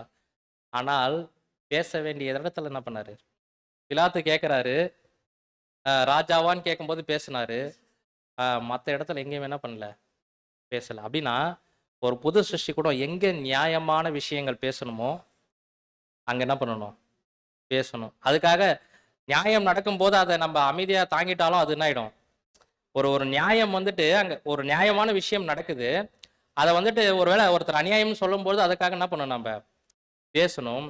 ஆனால் ஒரு தீமை வரும்பொழுது என்ன பண்ணணும் அப்படின்னு பார்க்கும்போது நம்ம அதை சகிக்கணும் அப்படின்றத நம்ம பார்க்கிறோம் சகோதர சகோதரிகளே. ஆண்டவராக இயேசு கிறிஸ்து அங்க நீ தேவனுடைய அதாவது அங்க பிலாத்து கேட்கும்போது அங்க ஆன்சர் பண்றாரு, பேசுறாரு இல்லைங்களா? வாயை திறந்து என்ன பண்றாரு, அதுல கூட பிலாத்து கேட்கிறாரு, நீ என்கிட்ட எதுவுமே பேச மாட்டியா அப்படின்ட்டுலாம் கேட்கிறாரு. அப்ப கூட அவருக்காக என்ன பண்ணல, பேசல. ஒருவேளை ஆண்டவர் அங்க ஒரு வார்த்தை பேசியிருந்தாருன்னா பிலாத்து ரொம்ப இம்ப்ரெஸ் ஆகி என்ன பண்ணியிருப்பாரு, ஆண்டவரை உடனே என்ன பண்ணியிருப்பாரு, அந்த யூத ஜனங்களை அடிச்சு துரத்திட்டு இயேசு கிறிஸ்து என்ன பண்ணியிருப்பாரு, விடுதலை செஞ்சிருப்பாரு. ஆனால் ஆண்டவர் பேசல. வேண்டிய நேரம் எங்க பேசணுமோ அங்க மாத்திரம் என்ன பண்ணாரு, பேசுறாரு. அப்படிதான் புது சிருஷ்டிகளாக்கி நாமும் எங்க கரெக்டா பேசணுமோ அந்த இடத்துல என்ன பண்ணணும். ஆனா நம்ம என்ன பண்ணுவோம்னா எங்க பேசணுமோ அங்க என்ன பண்ண மாட்டோம், பேச மாட்டோம். பேச வேணாம்னு சொல்ற இடத்துல என்ன பண்ணுவோம், அதிகமா பேசுவோம். ஸோ அன்பான சகோதர சகோதரிகளே, பாருங்க, ஆண்டவராக இயேசு கிறிஸ்து வந்த அவமானத்துல அவர் பேசல. ஏன் இந்த அவமானத்தை அவர் சகிச்சாரு? வசனம் வாசிக்கலாம். எபிரேயர் 12:2. அவர் தமக்கு முன் வைத்திருந்த சந்தோஷத்தின் பொருட்டு அவமானத்தை எண்ணாமல் சிலுவையை சகித்து தேவனுடைய சிங்காசனத்தின் வலது பாரிசத்தில் வீற்றிருக்கிறார். ஏன் இவ்வளவு அவமானங்களையும் அவர் சகிச்சார் அப்படின்னா, தமக்கு முன் ஒரு சந்தோஷம் தேவன் வச்சிருந்தாராம். ஸோ அப்படின்னா என்ன சந்தோஷமா இருக்கும்? அது சகோதரர் கேட்கிறாரு, என்ன சந்தோஷமா இருக்கும் அவருக்கு முன்னாடி வச்சது தேவன்? ஒருவேளை கனம், மகிமை, அழியாமையா? அதை விரும்பினாரா? ஆண்டவராக இயேசு கிறிஸ்து என்ன சொல்றா தெரியுங்களா? ஆண்டவரே, நான் முன்ன எப்படி இருந்தனோ அதே மகிமை எனக்கு கொடுத்தாவே நீங்க போதும். அதான் லோகாசா இருந்தார் இல்லைங்களா அந்த பூமிக்கு வரும் முன்னாடி, அதை நீங்க கொடுத்தீங்கன்னாவே போதும் எனக்கு அப்படின்றதான் இயேசு கிறிஸ்துனுடைய விருப்பம். ஆனால் பிதாவாகிய தேவன், இயேசு கிறிஸ்து அந்த சந்தோஷம் தான் முன்னாடி வச்சுட்டு போனாரு. ஆனால் பிதாவாகிய தேவன் அதை காட்டிலும் ஒரு மேலான ஒரு ஆசீர்வாதத்தை என்ன பண்ணார்னா அவருக்கு கொடுத்தாரு. ஸோ நாமும் கூட என்ன பண்ணோம்னாக்கா, நம்முடைய ஓட்டத்தை நாம் முடிப்பதற்கு நம்ம எந்த ஒரு விஷயத்தை முன்ன வைக்கணும் அப்படின்னு பார்க்கும்போது, நமக்கு முன்பாக ஒரு சந்தோஷம் என்ன பண்ணப்பட்டிருக்கிறது? வைக்கப்பட்டிருக்கிறது. இதுல விசேஷம் என்னன்னா, தேவன், அதாவது இயேசு கிறிஸ்து சிலுவையில மேல இருந்து தேவனை கூடும்போது தேவன் அவரை என்ன பண்ணாரு? கைவிட்டாரு. ஆனால் புது சிருஷ்டியை ஒருபோதுமே என்ன பண்றதில்ல அவரு சொல்லியிருக்கிறாரு, நான் உன்னை விட்டு கைவிடுவதில்லை. இயேசு கிறிஸ்துவே கைவிட்டுட்டாரு. ஆனால் நமக்கு என்ன வாக்குத்தத்தம் கொடுத்துருக்கிறாருன்னா, நான் உங்களை எப்பவுமே என்ன பண்ண மாட்டேன், விட மாட்டேன். அப்படின்னா யாருக்கு அதிகமான சந்தோஷம் தேவன் கொடுத்துருக்கிறாரு? இப்ப நமக்கு முன்னாக ஒரு பெரிய சந்தோஷம் என்ன பண்ணப்பட்டிருக்குதுனாக்கா வைக்கப்பட்டிருக்கிறது. அந்த தமக்கு முன் வைக்கப்பட்டிருந்த சந்தோஷத்தின் பொருட்டு அவமானத்தை என்ன மாதிரி நமக்கு முன்பாக கூட ஒரு சந்தோஷம் வைக்கப்பட்டிருக்கிறது. அதற்காக நமக்கு வரக்கூடிய அவமானங்களை என்ன பண்ணணும்னாக்கா நம்ம சகிக்கணும். சில நேரங்களில் நம்மளுக்கு அவமானம் வரும்பொழுது, ஏன் எனக்கு இந்த அவமானம் வருதுன்ற ஒரு உணர்வு நம்மளுக்குள்ள வந்துடும். அவர் பாருங்க எப்படி இருக்கிறாரு, நல்லா தான் இருக்கிறாரு இல்லைங்களா? சின்னதா எந்த ஒரு அவமானம் கூட அவருக்கு என்ன வருதுல்ல, மற்றவங்களோட கம்பேர் பண்ணிடுவோம் இல்லைங்களா? அவர் நல்லா தான் பிரதர் இருக்கிறாரு, எதுவுமே அவருக்கு வரதில்லை. ஆனால் எல்லாமே யாருக்கு தான் வருது? எனக்கு தான் பிரதர் வருது அப்படின்ற ஒரு ஃபீல் நம்மளுக்குள்ள வந்துடுது இல்லைங்களா? ஸோ அப்படின்னா ஏன் தேவன் நமக்கு அவமானத்தை கொடுக்குறாரு அப்படின்னு பார்க்கும்போது, நம்முடைய மாம்சத்தை என்ன பண்ணும், கொல்வதற்கு தேவன் கொடுக்கக்கூடிய வாய்ப்புகள் தான் இந்த அவமானங்கள் இல்லைங்களா? ஸோ இதை கரெக்டாக நம்ம யூஸ் பண்ணோம் அப்படின்னா நம்முடைய சரீரத்தை என்ன பண்ணிடலாம், சீக்கிரத்தில் என்ன பண்ணிடலாம் அப்படின்னா நம்ம கொன்னுடலாம் சகோதர சகோதரிகளே. இதை தான் அப்போஸ்தலனாகிய பவுல் சொல்றாரு 1 கொரிந்தியர் 9:27 என்னுடைய சரீரத்தை நான் என்ன பண்றேன், ஒடுக்கி கீழ்ப்படுத்துகிறேன். வாசிக்கல வசனம். மற்றவர்களுக்கு பிரசங்கம் பண்ணுகிற நான் தானே ஆகாதவனாய் போகாதபடிக்கு என் சரீரத்தை ஒடுக்கி கீழ்ப்படுத்துகிறேன். பாத்தீங்களா? ஸோ அவர் தன்னுடைய சரீரத்தை கீழ்ப்படுத்தின மாதிரி நாமும் கூட நம்முடைய சரீரத்தை என்ன பண்ணாக்கா கீழ்ப்படுத்தணும் சகோதர சகோதரிகளே. ஸோ அடுத்ததாக ஒரு சில பாயிண்ட்ஸ் மட்டும் நம்ம பார்த்து முடிச்சிடலாம். ஸோ அடுத்த ஒரு பாயிண்ட் சகோதரர் என்ன சொல்றாரு அப்படின்னு பார்க்கும்போது, ஒருவேளை உங்களை ஒரு சிலர் துளையிடும் வார்த்தைகள் பேசுறாங்க அப்படின்னாக்கா, சில நேரம் நம்ம கூட சொல்லுவோம், பிரதர் நீங்கள் அன்னைக்கு பேசின வார்த்தை என்னுடைய இருதயத்தை என்ன பண்ணிச்சு, தொலைச்சிருச்சு அப்படின்ற ஒரு விஷயம் நம்ம சொல்லும் பொழுது சகோதரர் சொல்றாரு, மற்றவர்கள் பேசும் வார்த்தையின் மூலம் நம்ம என்ன பண்ணோம்னாக்கா அந்த துளையிடும் வார்த்தைகள் மூலம் அதை நம்ம எப்படி யூஸ் பண்ணிக்கணும் அப்படின்னா, துளையிடும் வார்த்தை ஒருத்தர் பேசுறாரா, அதை ஆணி அடிப்பதற்கு நீங்க என்ன பண்ணிக்கங்க. இப்ப அந்த சிலுவையில துளை இருந்துச்சு அப்படின்னா ஆணி அடிக்கிறதுக்கு எப்படி இருக்கும், ஈஸியா இருக்கும். அப்படிதான் மற்ற சகோதர சகோதரிகளோ இல்லை யாரோ நம்மளை துளையிடும் வார்த்தைகளை பேசுனாங்க அப்படின்னா அதை நீங்க ஆணி அடிப்பதற்கான ஒரு வாய்ப்பு என்ன பண்ணிக்கங்க, அதை எடுத்துக்கங்க. ஸோ அதை எடுத்தாதான் நம்முடைய மாம்சம் மரிப்பதற்கு என்ன ஆகும்னாக்கா அங்க வாய்ப்பு கிடைக்கும் அப்படின்றத நம்ம பார்க்கிறோம் சகோதர சகோதரிகளே. பாருங்க, ஆண்டவருக்கு வாய்ப்பு கிடைச்சிச்சு, அதை என்ன பண்ணிட்டாரு, அவரு பயன்படுத்திட்டாரு. ஸோ அப்படி பார்க்கும்போது ஆண்டவர், அதாவது இங்க சகோதரர் என்ன சொல்றாருன்னா, ஒவ்வொரு புது சிருஷ்டிக்குமே அந்த சிலுவை அப்படின்றது ஆரம்பத்தில் எப்படி இருக்கும் அப்படின்னு பார்க்கும்போது சுமப்பதற்கு அதாவது லகுவான சிலுவைகளை தான் தேவன் என்ன பண்ணுவாருன்னா தருவாருங்களாம். ஒருவேளை அதை நம்ம சுமந்து பிராக்டிஸ் ஆயிட்டோம் அப்படின்னாக்கா போக போக எப்படி இருக்கும் நம்மளுக்கு சிலுவை, அந்த பாரம் வெயிட் எப்படி இருக்குங்க, அதிகமாகும். அதாவது ஆரம்பத்துல நம்ம தாங்க வேண்டிய அளவுக்கான அவமானங்கள், பாடுகள், நிந்தனைகளை தேவன் என்ன பண்ணுவாரு, கொடுப்பாரு, லைட்டா இருக்கும். அதே போக போக நம்முடைய எக்ஸ்பீரியன்ஸ் ஆக ஆக என்ன ஆகும் அப்படின்னு பார்க்கும்போது அந்த சிலுவையினுடைய பாரம் ஹெவி ஆகிடும் அப்படின்னு சொல்றாரு. கொஞ்சம் கொஞ்சமாக நம்ம சுமக்க ஆரம்பித்த ப்ராக்டிக்ஸ் ஆகிட்டோம் அப்படின்னாக்கா, சிலுவையை சுமக்க ப்ராக்டிக்ஸ் ஆகிட்டோம் அப்படின்னாக்கா, எவ்வளோ பாரமான சிலுவையாக இருந்தாலும் என்ன பண்ணிடுவோம், சுமக்க நம்ம ஆரம்பிச்சிடுவோம் அன்பான சகோதர சகோதரிகளே. ஸோ அப்படியாக துளையிடும் வார்த்தைகள் ஒருவேளை உங்களை பேசுனாங்க அப்படின்னாக்கா, அதை ஆணி அடிப்பதற்கு நீங்கள் என்ன பண்ணிக்கங்க, யூஸ் பண்ணிக்கோங்க அப்படின்ற ஒரு பாயிண்ட் கூட அவங்க சகோதரர் சொல்கிறதாக நம்ம பார்க்குறோம் சகோதர சகோதரிகளே. ஸோ அப்படின்னாக்கா, ஸோ அடுத்த ஒரு பாயிண்ட் என்ன சொல்கிறார் அப்படின்னு பார்க்கும்போது, நெக்ஸ்ட் வசனம் போட்டுடலாம். ஸோ பாருங்க, சகோதரர் ஒரு ஒரு முக்கியமான ஒரு விஷயம் அங்கே சொல்கிறாரு, வாசிக்கலாம். நம் ஆண்டவர் தம்முடைய சித்தத்தை ஒதுக்கி சிலுவையில் அறைந்து அதற்கு பதிலாக பிதாவின் சித்தத்தை ஏற்றுக்கொண்டது போல் நம்முடைய வழிகாட்டுதலையும் ஏற்றுக்கொள்வதற்காக நம்முடைய விருப்பங்கள் அல்லது ஆசைகள் நமக்கு எவ்வளவு நல்லவையாகவும் ஞானமாகவும் தோன்றினாலும் அவற்றை நாம் ஒதுக்கி வைக்கிறோம் அல்லது சிலுவையில் அறைகிறோம். கர்த்தராகிய இயேசு இப்பொழுது மகிமைப்படுத்தப்பட்டவர் தந்தையின் திட்டத்தை நிறைவேற்றுவதில் இன்னும் மகிழ்ச்சி அடைகிறார். மேலும் அதன் மகத்துவத்தை அவர் இப்பொழுது முழுமையாக பாராட்ட முடியும். பார்த்தீங்களா என்ன சொல்றாரு அப்படின்னு பார்க்கும்போது, நமக்கு நல்லதா தோணக்கூடிய விருப்பங்கள், ஆசைகள் நம்முடைய பார்வையில் எப்படி இருக்கும்? பிரதர் இது செய்யறது தப்பு இல்லை பிரதர், நல்லது தானே, நல்ல ஆசை, நல்ல விருப்பம் தான் இல்லைங்களா? ஆனால் அதை கூட என்ன பண்ணோம் அப்படின்னு பார்க்கும்போது, அதாவது பிதாவின் சித்தத்தை செய்ய இயேசு கிறிஸ்து எப்படி தியாகம் செஞ்சாரோ அதே போல நம்முடைய நல்ல விருப்பங்கள், நல்ல ஆசைகள், நல்ல எண்ணங்களை கூட என்ன பண்ணோம் அப்படின்னு பார்க்கும்போது நம்ம சிலுவையில் அடிப்பதற்கு ஒப்பு கொடுக்கணும். இதுல முக்கியமா என்ன சொல்றாரு அப்படின்னு பார்க்கும்போது, நல்ல நல்ல விருப்பங்கள் நம்மளுக்குள்ள இருக்கும், தப்பு இருக்காது, பாவம் இருக்காது இல்லைங்களா? ஆனால் அந்த பாவம் இல்லாத காரியங்களை கூட என்ன பண்ணோம் அப்படின்னு பார்க்கும்போது நம்ம விட்டு கொடுக்கணும். இன்னொரு பாயிண்ட் என்ன சகோதரர் கொடுக்குறாரு அப்படின்னு பார்க்கும்போது, அதாவது இப்ப சகோதரர்கள் மத்தியில நமக்குன்னு ஒரு ஒரு ஒரு பேர் இருக்கும் இல்லைங்களா? அந்த பேர் எப்பவுமே கெட்டு போறதுக்கு நம்ம என்ன பண்ண மாட்டோம், விடவே மாட்டோம் இல்லைங்களா? ஒரு பேர் இருக்கும் இல்லைங்களா? சகோதர மத்தியில நம்ம ஐக்கியத்துல நமக்குன்னு ஒரு பேரும் அப்படின்னாக்கா இவருக்கென்ற ஒரு பேர் இருக்கும். ஒருவேளை அது கொஞ்சம் கம்மி ஆகிறதுக்கு என்ன பண்ணாதுன்னா நம்முடைய மாம்சம் விடாது. உடனே நம்மளுக்கு விரோதமா யாராவது பேசுனாங்க அப்படின்னா என்ன பண்ணுவோம், செய்யலை, நம்ம ஒரு தவறு எதுவுமே செய்யல, நியாயமா தான் நம்ம என்ன பண்ணிக்கிறோம்னு நடந்துக்கிறோம் ஒரு விஷயத்துல.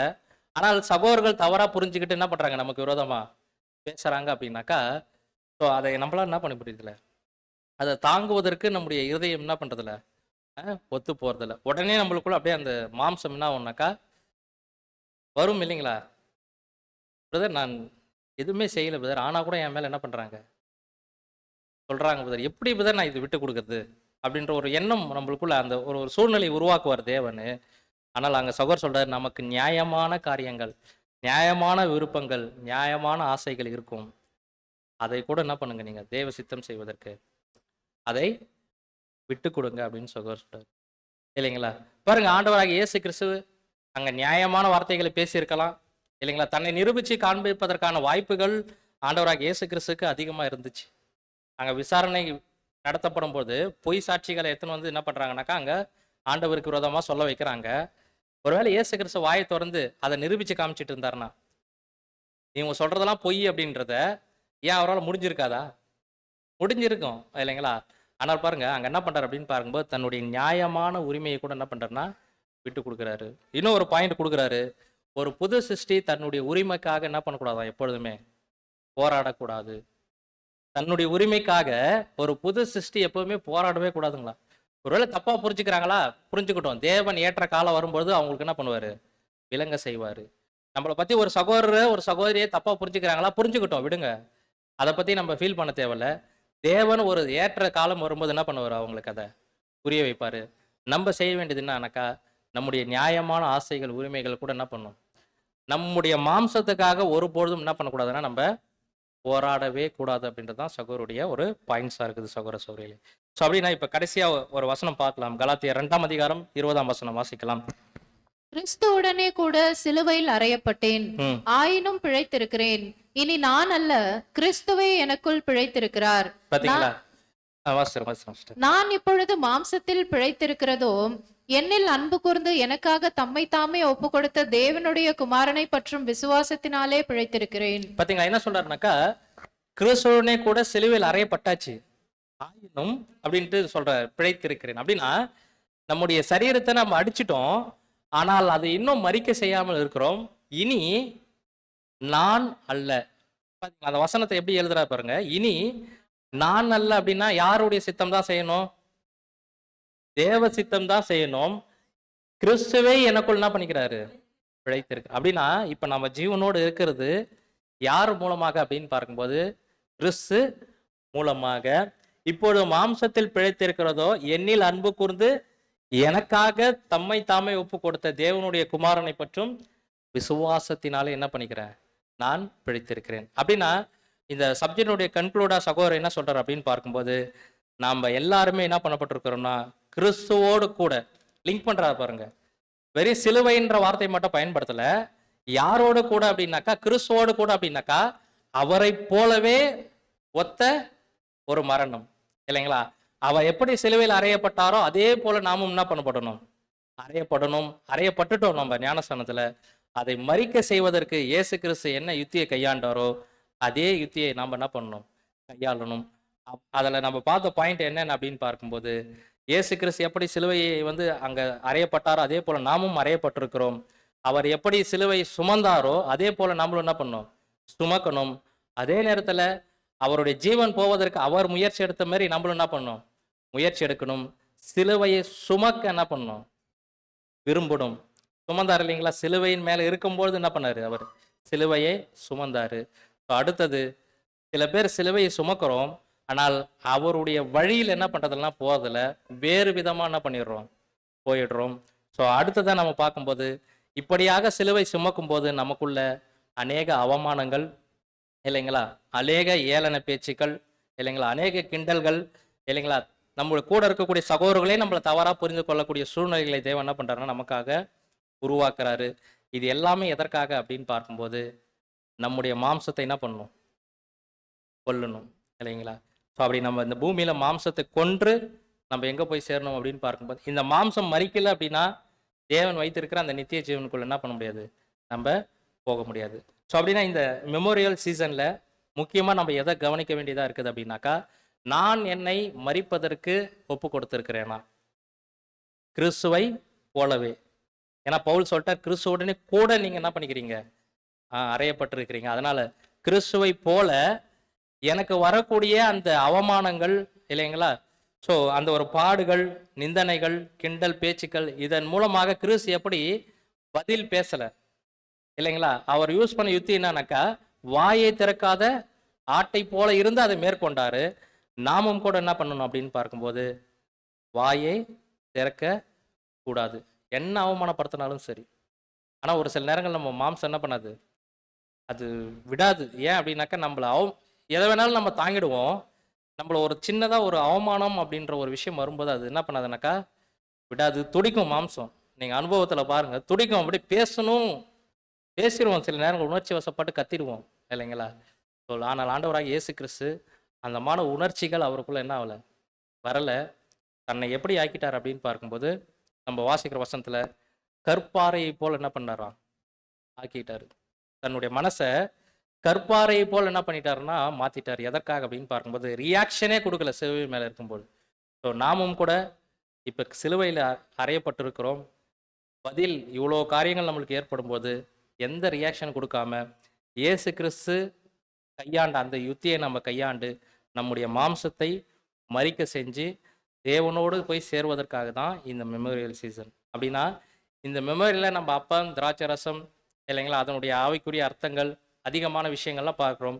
இதில் முக்கியமாக என்னன்னாக்கா, நம் ஞானஸ்தானத்தில் நம்ம சிலுவையில் அறையப்படுவதற்கு ஒப்பு கொடுத்துருக்கிற நாம் அதை முடிவில் வரைக்கும் என்ன பண்ணணும்? காத்து கொண்டு நம்மை மரிக்க செய்து இயேசு கிறிஸ்து அவருக்கு முன் வைத்திருந்த சந்தோஷத்தின் பொருட்டு எல்லாத்தையுமே சகித்து அவர் எப்படி போய் சேர்த்தாரோ நாமும் கூட நமக்கு வரக்கூடிய அவமானங்கள் எல்லாவற்றையுமே சகித்து தேவனோடு போய் சேர்வதற்கான வாய்ப்பு, அதோடு கூட நம்மை சோதித்து பார்ப்பதற்கான ஒரு தருணம் தான் எது அப்படின்னாக்கா இந்த ஒரு பாஸ் ஓவர் சீசன். நம்மை நாமே சோதித்து நம்ம எந்த அளவுக்கு சிலுவையை சுமந்து கொண்டிருக்கிறோம், எந்த அளவுக்கு நம்ம மாம்சத்தை கொண்டிருக்கிறோம், அதே நேரத்தில் நமக்கு வரக்கூடிய அவமானங்கள், பாடுகளை எந்த அளவுக்கு நம்ம அமைதியாக இயேசு கிறிஸ்து எப்படி யுத்தியை கையாண்டாரோ அதை போல யுத்தியை கையாண்டிருக்கிறோமா, இதை எல்லாத்தையுமே சோதித்து பார்த்து அந்த அப்பத்திலையும் பாத்திரத்திலையும் பங்கு பெற தேவன் நம்ம ஒவ்வொருவருக்கும் கிருபை செய்வாராக. தேவன் தாமே இந்த வார்த்தைகளை கூட நமக்கு ஆசீர்வாதமாக மாற்றி தருவாராக. ஆமென்.